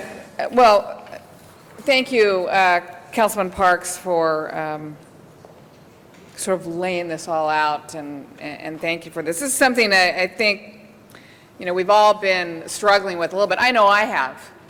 Because I will tell you, I've said it publicly. I think, our employees, as their slogan is, deserve equal pay for equal work. And that's something actually I would like to see a report back on as we move forward for the next round of negotiations. And I love our city employees. I think they all do an excellent job. But I will tell you, I do love my engineers and architects, particularly at the Harbor Department. And particularly at the airport. These are the men and some few women at my harbor. They're working on the new Port Police building, which is so important to me. They're working on 27 of them are in the environmental group at the harbor, where they're working on this whole clean air initiative, which is historic and groundbreaking. They're working on my Bridge to Breakwater project, which you guys know is the thing that's the most near and dear to me. They're working on the AMP program. This is Alternative Maritime Power. This is what I have been pushing for so long, to make our terminals retrofitted so that our ships can plug in and we can start to reduce this pollution. They're doing the cruise terminal improvements, which, as you know, is a big industry in Los Angeles, and it's threatened to leave because they're unhappy with our terminals at the port. They don't think they're, up to snuff as they are at some other ports. At the airport, my engineers and architects are doing the South Runway project, which is huge. They're doing the inline baggage, which is a huge security issue. They're working on the perimeter fencing, which is a huge topic for all of us in terms of securing our airport. They're working on our Tom Bradley terminal improvements, getting ready for those big Airbus planes that are coming in. So I said all that to say, I love all my children, but some of them, right now are really near and dear to my heart. And my engineers and architects, particularly at these two departments, and in the transportation department, some of my favorites are working on transportation issues for me in my district. But listening to everybody and understanding that we actually really should honor and respect all those unions that have already accepted this deal. And they did it in a time when we were battling Sacramento to not steal our money. They did it at a time when they knew we were, having some financial issues with Sacramento. I mean, that part is hard for me to reconcile. But I guess if I move forward and vote for this, what I really would love, considering the importance of their jobs and considering those billion-dollar industries at the airport and the harbor that account for so much in this region and really globally, I would love to get your commitment that when we go for the next round, that you really will take into account the kinds of jobs they're doing for us, the importance of the initiatives and policies that we've actually put forth as a legislative body. These are the men and women that are actually really carrying out security issues, emergency preparedness issues, clean air initiatives, things that I think we as a city have made a huge commitment to. So And that's I'd love to hear you say in the 2007 negotiations, you'll look at that. And Yeah, you'll that's take fair, that and we will into- do that, and we can have whatever number of conversations you would like, this entire body, in closed session as we enter into those negotiations. And let me, I know I'm over, but let me ask something that I alluded to. They're always saying equal pay for equal work. I've never really ever seen sort of a comparison, a report that says for the same jobs that they're doing at the Harbor Department, this is what, the DWP employees are making. I don't want to lose these employees to DWP.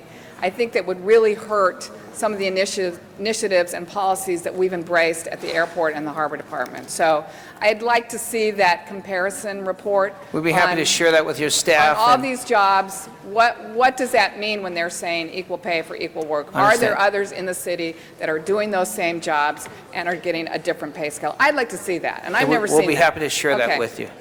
Thank you. Thank you. Thank you, Ms. Hahn. Mr. Labange, followed by Mr. Zine.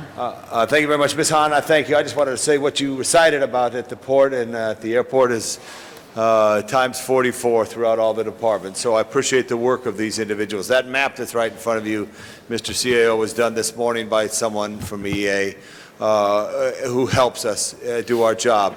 I think what Ms. Hahn said and what I think Mr. Park said, I want to ask you to really look at ways in this next contract to see what you could do to make sure that they get all the information and are able to make the right decision.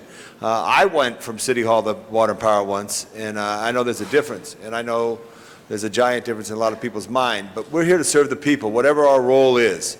And if you choose to go to Water and Power and you're able to get there, then you get there.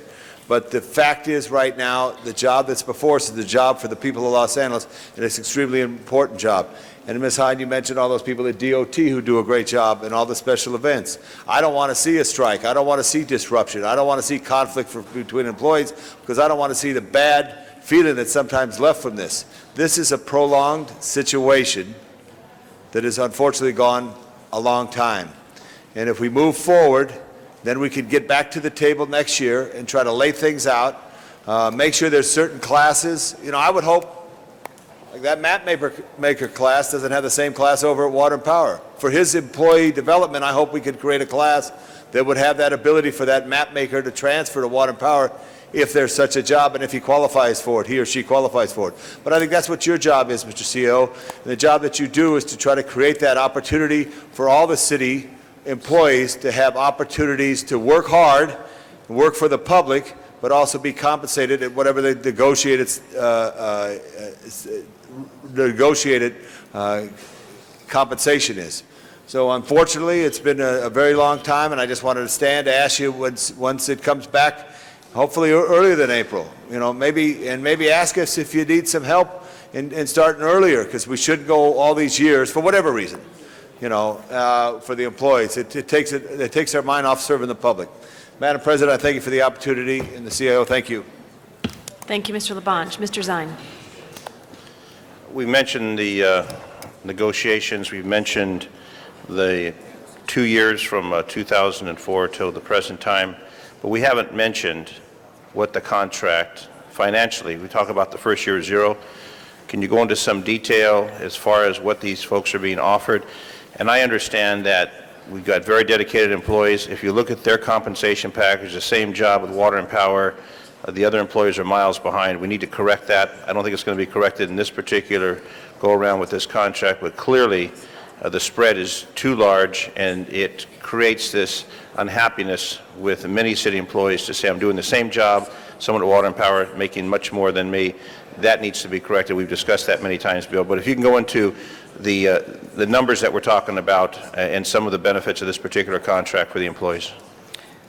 We transmitted a memo dated August 14th to your city council, and that is a public document, so if others individuals would like to see that, they can go to the city clerk and get a copy of it.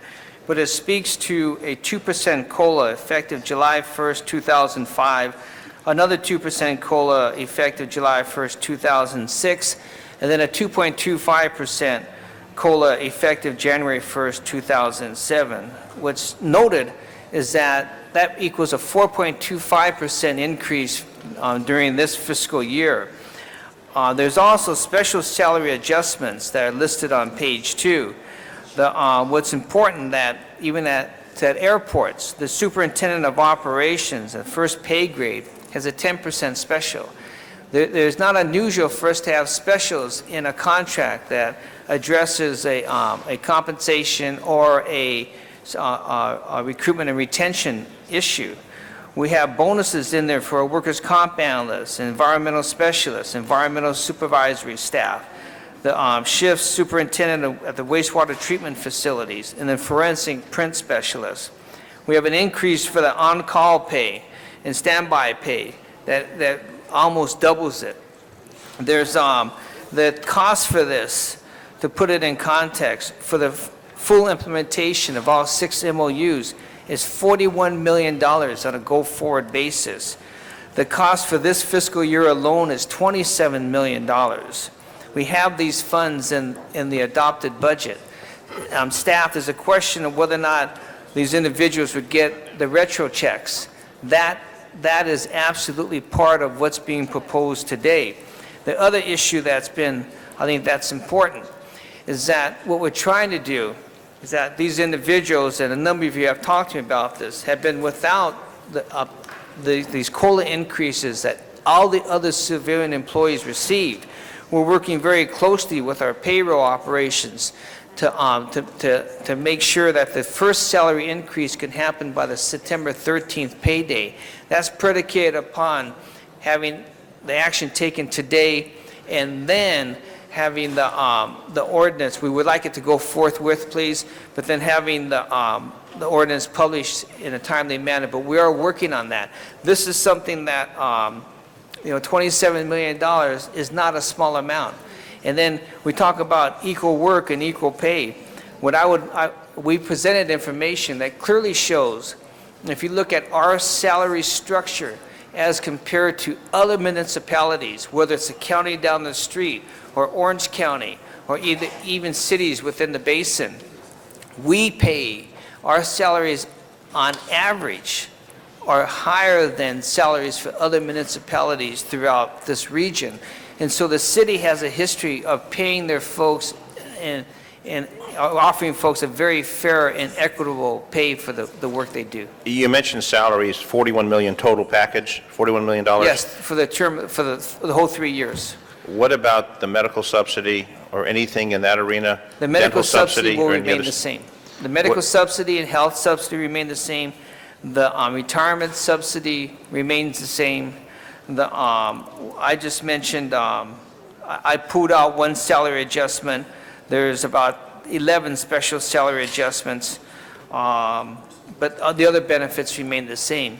So you're talking a $41 million package for the employees involved in this particular bargaining process? Yes. Okay, that's all I Yes. have to say. Thank you. Thank you. Councilmember Garcetti. Council President Garcetti. Thank you very much, Madam President, and thank you, colleagues, for the discussion as well. I, too, wanted to stand just to say something very simple about the men and women who are part of the Engineering and Architects Association, as Ms. Hahn did. I had a lot of personal emails, as many of us did, that were written by individuals who are working on projects in my own district. And I wanted to thank those men and women for the work that they do every single day. Traffic engineers helping us with a very complex situation in Silver Lake, individuals who make sure that our water quality, the implementation of Proposition O is taken care of, a number of different things. And I want to be very clear that I think that it is only fair with all of our civilians if we are consistent and fair with those general fund funded employees that are here. And I believe that this is a step in that direction, and that we can say to all of our general fund funded employees that 3 years ago, we can't talk about today in better economic times, implement a percentage for tougher economic times from 3 years ago, but we can look at that fairly moving forward. And that is something that I look forward to the many men and women who've contacted me who are represented by EAA on both sides of this issue. Some who favored moving forward to the new contract, some who want to continue negotiating the older one, that all of them are valued public workers that are compensated at a level which, compared to other cities, I think is something which is consistent, in many cases exceeds that, but especially I knew it was a real priority for the ERC to begin to address. I know Mr. Zine said we're not going to address all the disparities, but in detailing that, Mr. CAO, we're beginning to address many of those disparities for non-general fund funded employees, which it is a similar family but a different context, just simply because of the monies that are available there, and the comparison not only within our city family but to private utilities as well. So I thank everybody for their work in moving towards closing those. It will continue to be a priority, and I think this is the right step today, and ask everybody for their support. Thank you, Mr. President. Colleagues, that item is now before us. It is the CAO recommendations. Is that correct, Ms. Clerk? Yes, Madam President, and there are 6 ordinances. 6 ordinances, okay. If you could open the roll, excuse me, on those 6 ordinances, close the roll, tabulate the votes. 12 ayes. Those items have been approved. Thank you very much. Thank you very much for that presentation and discussion today. I think that adjourns our special meeting. Is that correct, Madam Clerk? Yes, Madam President, it does. So we'll go back to regular meeting. First item called special on the regular meeting is item number 4, and that was being held on the desk for 12 council members. That is an ordinance.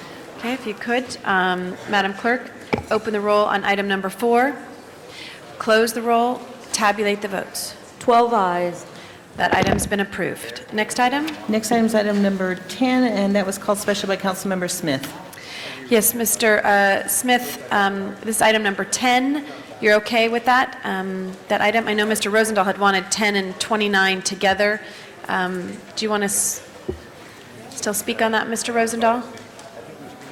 Colleagues, both of them have to do with greenhouse gases and climate and the whole notion of where we're going as a world in dealing with the environmental concerns. 10 is a resolution by Smith Perry that basically takes the Pavley bill, which has been up in Sacramento. It's going to be heard by the Senate next week, and it just says that we as a city support her with this great bill, and it's to limit greenhouse gas emissions, and it's a significant issue because it says we need to get back at the year 2020 to what we agreed to in 1990. So this is going to be a real push on our emissions report and tracking it, but this bill is good because it really addresses the whole climate issue.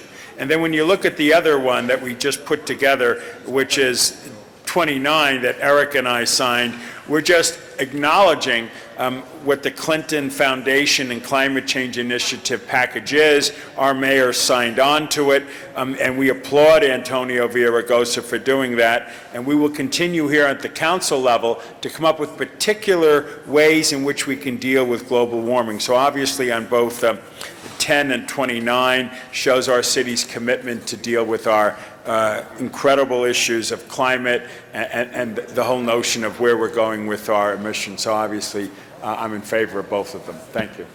Thank you, Mr. Rosendahl. We do have speaker cards on item 10 and on 29.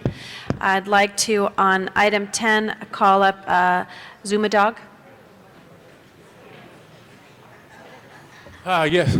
Yes, thank you. I hope I can stay on topic. I'm very flustered due to the continual police harassment here that will be addressed. I'm trying to, reel things in on everybody on this side of the rope, but it only works if you tell the people over here. So we'll be I'm a little flustered. This is about, we're going to be talking about greenhouse gas emissions and the problem with monitoring. Monitoring is great, all right? I'm an expert in the methods of management for quality and productivity. Those of you well-educated people, Dr. W. Edwards Deming, so I have some expertise on this. Now, monitoring is great, but that's really only after the fact. Here's some problems. First of all, with the ethics. Who sets the standards of measure for these monitorings, and who is... the standards, you could say, yeah, we're monitoring it to make sure it's not this much, but maybe it should only be this much. So ethics, I'm going to try to cut this brief so people can really talk about it. But in all of these items, you have the people on this side of the rope now with the media tools, the electronic things we're using to spread the word. You can't pull the wool over our eyes. We will be checking this, and you're not going to be able to get away with everything. So something new to City Council ethics. Please start using them. Be mindful. Do things like get some recycle bins here in City Hall if you're worried about these types of things. And I would like to spend some more time later talking about the mayor's town hall meeting, so I'll yield the rest of my time. And please end the police harassment. It's ridiculous already. Sir, Will if we someone could keep talk to the these topic, police? Someone told me I was before going to us go to today. jail. Our next speaker is Princess Zine.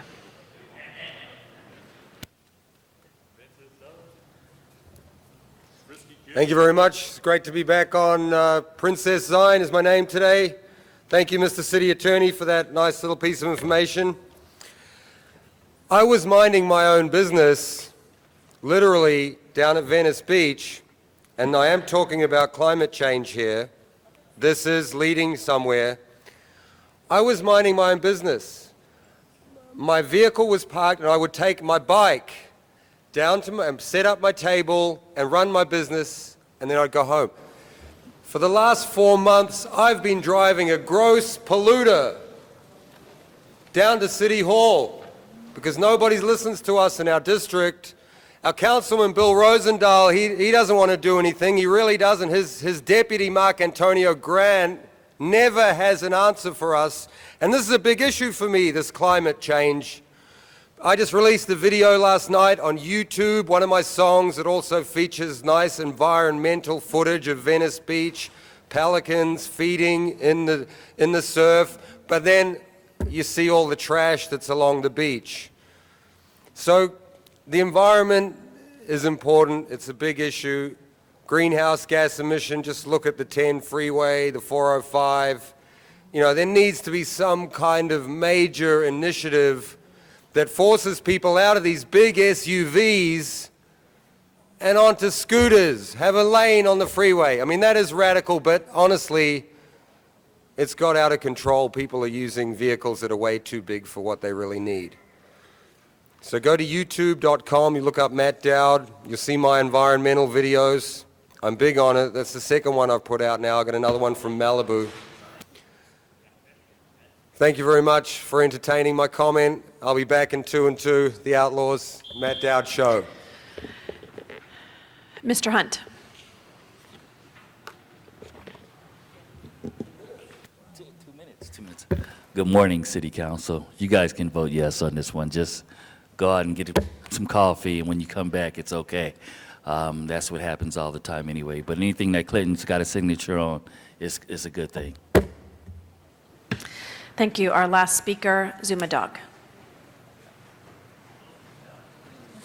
Not, we'll close public comment. Mr. Garcetti.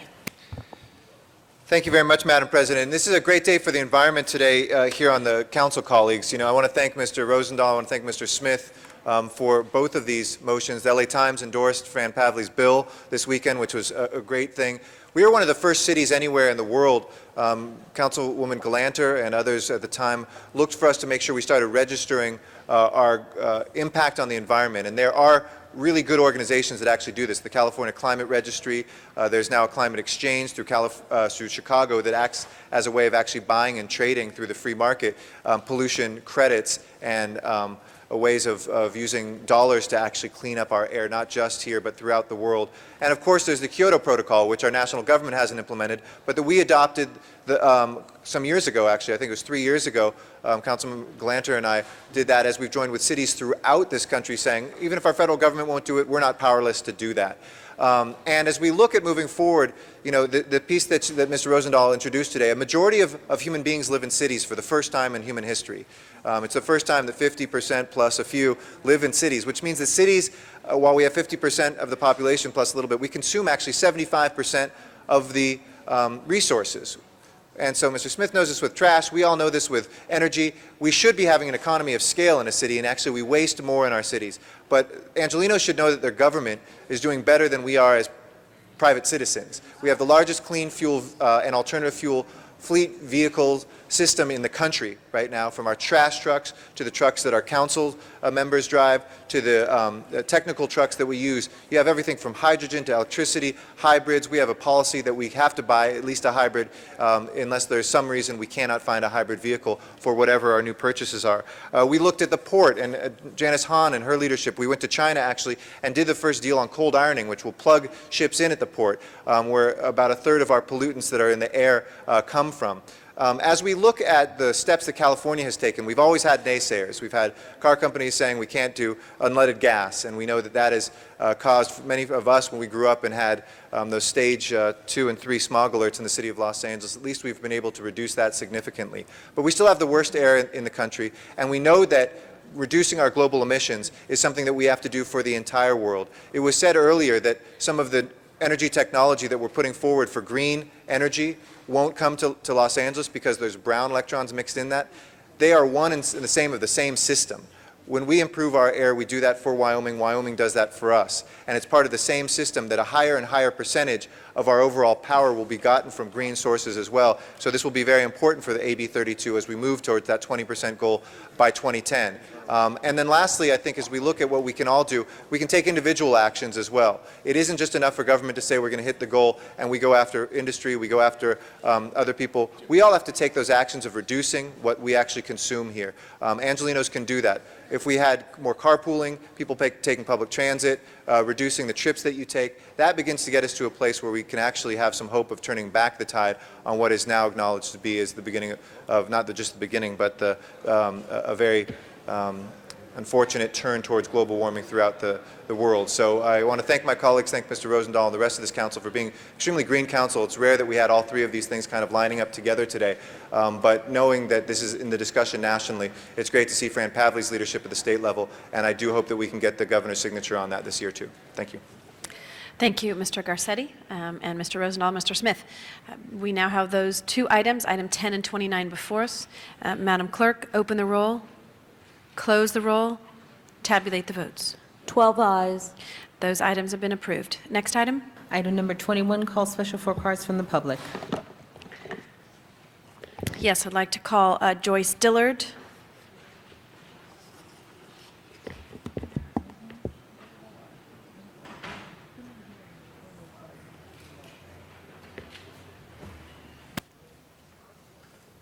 This item is about a waiver of a fee on an education town hall put on by Antonio Villaraigosa, but it was not put on by the city.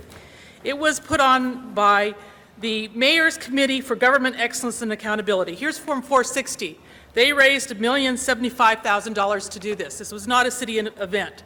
What's important is to have people participate in our area of town, which is Lincoln Heights, but that's not what happened. They blocked people at the door. Two women were, during the early part when the hall was still empty, was guided in the back to where the screens are. Highly propaganda, had flash screens, some even as fast as 2 minutes apart. Another man was blocked completely at the door. The person who did this blocking is a neighborhood council member of another neighborhood. He also works for a nonprofit who receives money from the city. So I highly object to this. I highly object to it because I live in, again, Lincoln Heights. It's not Montecito Heights, though the news says so. That's where the AK-47 was fired against an officer, Happy Valley in Lincoln Heights.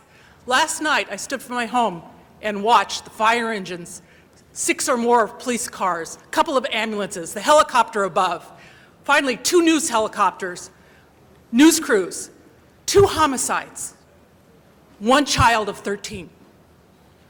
Our neighborhood in all of the city needs your attention.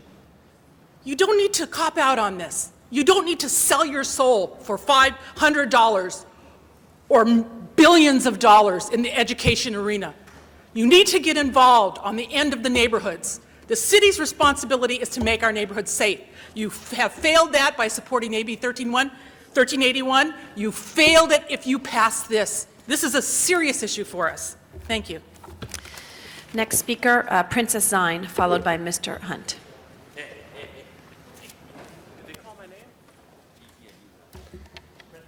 Thank you very much. Princess Zine back on the record. Going to have an electrolysis session later this afternoon to remove the unwanted facial hair.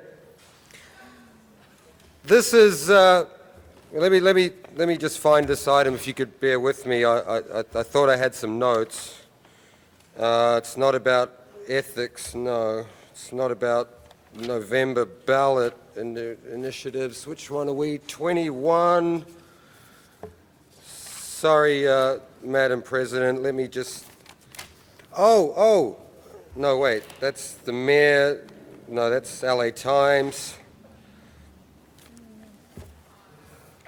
Okay, here we go. Mayor's Education Town Hall meeting. Okay, well, if the mayor's only costing us $500 this time, I'm all in favor of that. Thank you. Thank you. Mr. Hunt? You can cut me down to 1 minute on this one. I think education town hall meeting, what I'm wondering is, like, the mayor have 2 kids if they're going to public education school, and if he's bringing those guys to the meeting, and I'm going to leave you guys with that thought with 1381. If the mayor's lobbying for this education bill, is his own kids going to Los Angeles Unified School District? Thank you. Our last speaker, Madam Clerk, open the roll on this item. Close the roll, tabulate the votes. 12 ayes. Excuse me, Mr. Dog, I'm sorry. They put that in the item number 26 before we'll reconsider that item. Madam Clerk, open the roll on reconsideration. Close the roll, tabulate the votes. Thank you. That item is back on. Mr. 12 ayes. Yes, thank you. These are the types of things you have to look for constantly at City Hall. They're doing everything in their power to squelch my squeaky wheels. The police are harassing me. They're not calling. They're losing my cards, but I appreciate you reconsidering because this is the most important issue in the city. Ladies and gentlemen, Zuma Dog has been coming to City Hall for 4 months now, which is a very long time for me and a long time for you, I'm sure. And I've spoken with everybody here within City Hall with their stories from all over the city. And I can tell you right now, you don't have to be too smart to know that this is the most important issue in the city. So first of all, I'd like to say, although I would like the mayor to pay for this meeting out of his pocket, you know, I do support this. I hope we have lots of Listerine breath strips and we can blow off some fireworks into the school and do all kinds of fun things. And it's important. I hope the people that come to this meeting, here's why we need the meeting. There are some improprieties in this. Now, State Senate suspended this yesterday and they wouldn't put it through because they had to have the state senators legal team, you know, scratch off a lot of the bad stuff, okay? And the problem is that it's not going to change the intent. The committee said this should be put to a vote of the people, and that was ignored. Now, even if you say, well, gee, let, you know, it's an AB bill and maybe Senate can make that decision, this is improper because it's giving mayor all the power. It does not, it puts him control. I've said it before many times that the mayor gets to pretty much hire the superintendent who is in control of the budget of the inspector general or the inspector attorney or the guy that's in charge of making sure the superintendent is not doing anything fraudulent or wasteful. So I will support this bill if you take the control back to the inspector attorney to investigate for fraud, waste, and abuse of the superintendent. Because if the superintendent can cut the budget of the inspector who's inspecting him, that is improper. So I know y'all are loving it because let's face it, none of y'all wanted to even vote on this in the first place, but you got strong-armed by the mayor because you needed your term limits extension passed, so you voted for him. So you love that I'm saying it. Zuma Dog, I beg to dream and differ from your hollow lies. Thank you, Madam Clerk. That item is now before us. Open the roll, close the roll, tabulate the votes. 12 ayes. Next item. Item number 26, call special for cards from the public. Yes, Ms. Hawkins, Sylvia Lynn Hawkins. Princess Zine.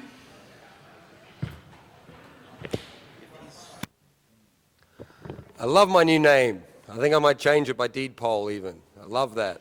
I'm going to start to get used to that too.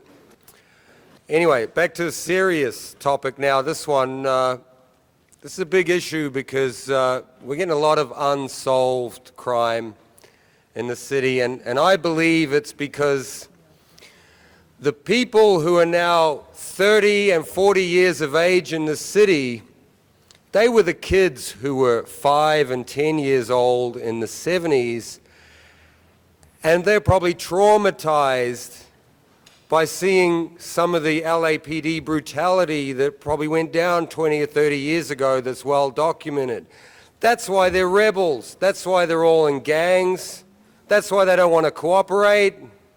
See, these are social problems. You just can't take guns against guns and hope to have some kind of solution come out of that. So these are social issues. The schooling is very important, but I don't believe the way they're doing it now is the right way to do that. But that's out of my hands, obviously, like everything. So I believe if you want it, you need to change the approach to solving these crimes. The police have to come across as friends of the community.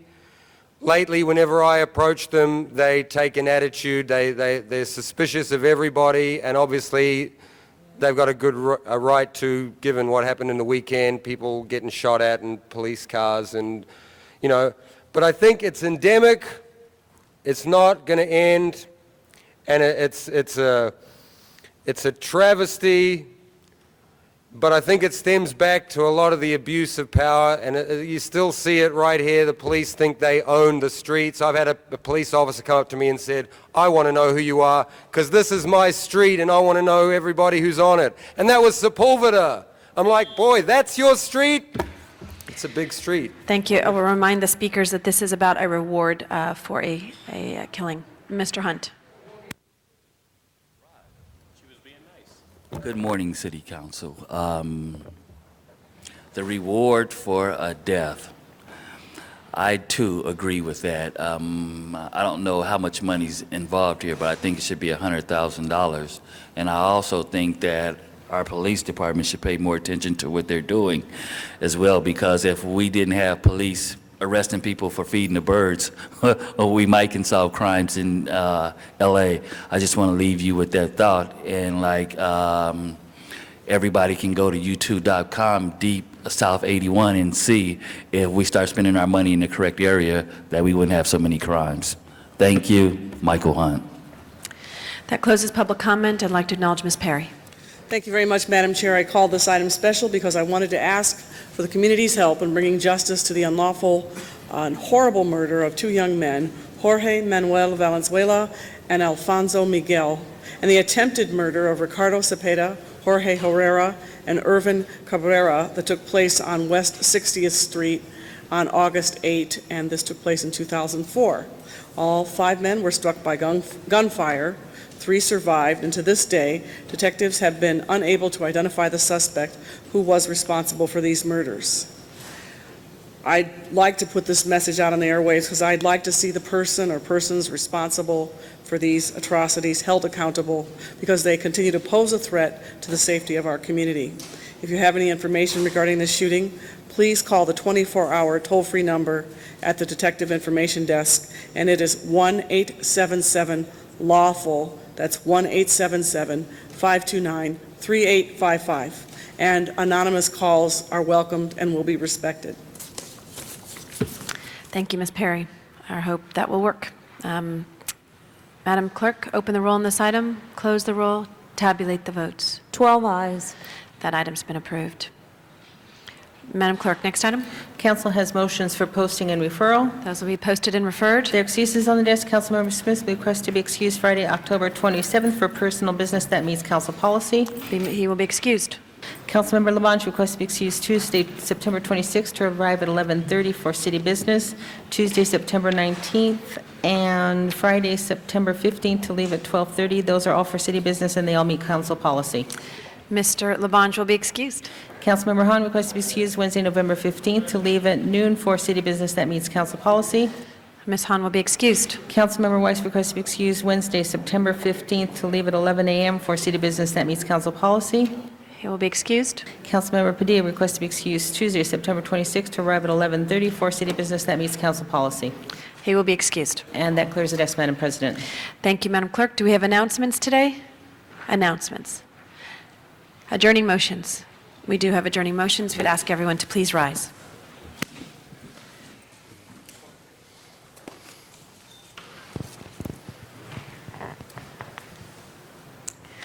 I'd like to recognize Mr. Labange. Thank you very much. Tragically, members of council, on Friday afternoon, at the corner of Lexington and Highland and Hollywood, 3 persons just crossed the sidewalk and were crossed the street in a marked crosswalk.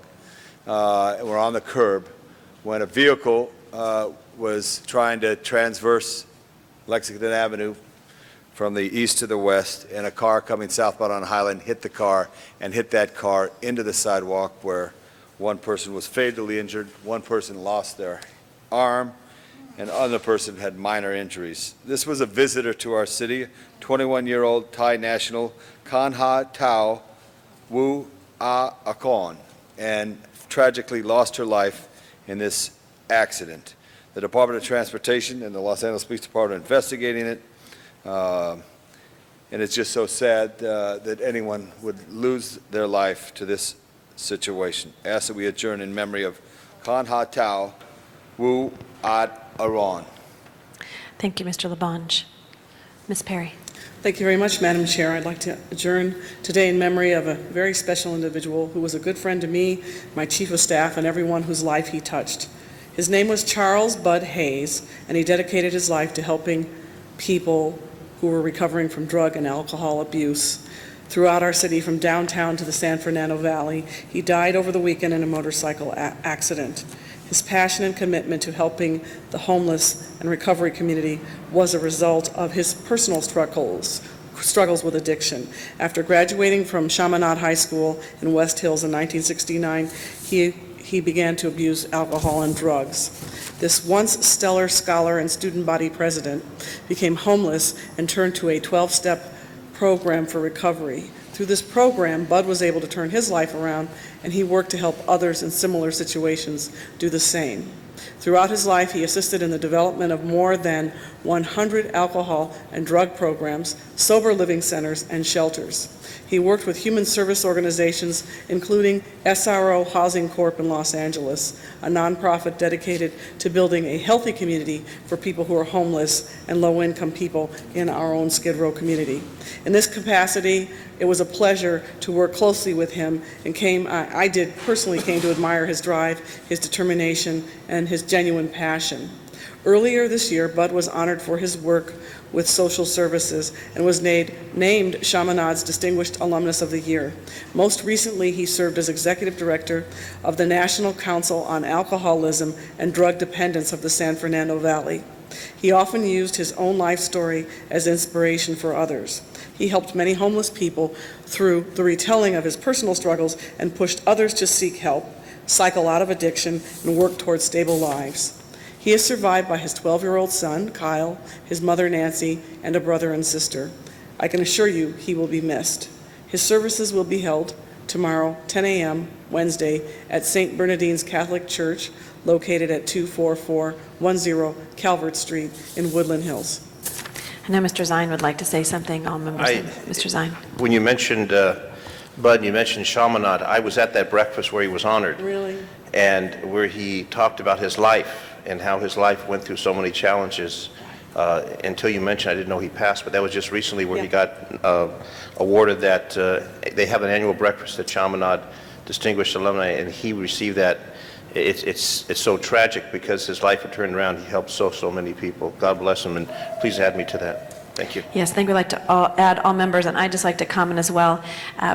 Bud was one of those people who worked 24/7, so it didn't matter where he was, who he was talking to, he was sharing his story, and he followed in the footsteps of Andy Robeson at the SRO Housing Corporation in making that organization continue to provide services to homeless men and women who lived on Skid Row, but really an incredibly dedicated individual, and as you said, Ms. Perry, he will be missed by so many people. I know I received calls yesterday from individuals letting me know that he had passed way too soon. So Thank you, Ms. Perry.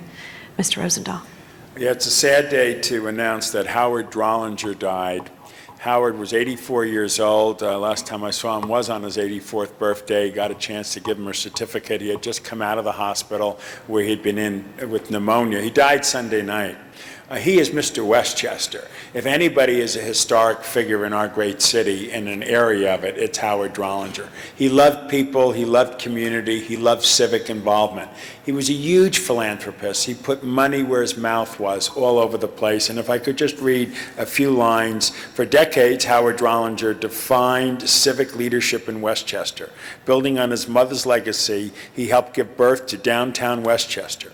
Howard always put his community first, whether it was fighting LAX expansion, spearheading economic development, or lending his name, his time, and his resources to community projects. Howard was a treasure. He left our world a better place. You know, he was quoted the other day. He said, it makes no difference how many buildings you build or individual successes you might achieve, Drollinger said at an event at LMU honoring him. What really matters, what people will really remember, is how you treat your fellow man. He was a longtime contributor and supporter of many organizations that formed the crux of community: the Union Rescue Mission, the Westchester Family YMCA, the Westchester LAX Marina Del Rey Chamber of Commerce, the Loyola Marymount University, and so on and so forth. He served as president of the Westchester Chamber of Commerce, honorary mayor of Westchester, and president of the Rotary Club of Westchester. He maintained a perfect attendance for 50 years at the Rotary Club. It's unbelievable. He is survived by his daughter Karen Dial and his son Jim. Karen has already gotten involved in the business the last few years and has become a leader herself in Westchester for all of us. Thursday the 17th at 11 o'clock, we will honor him at the Chapel of Sacred Heart at the campus of Loyola Marymount University. A true legend, a wonderful contributor to the world and making it a better place. We will all miss Howard Drollinger. Yes, Ms. Hahn would like to second that. Thank you. Any other adjournment motions? If not, Madam Clerk, call the roll. Meeting is adjourned.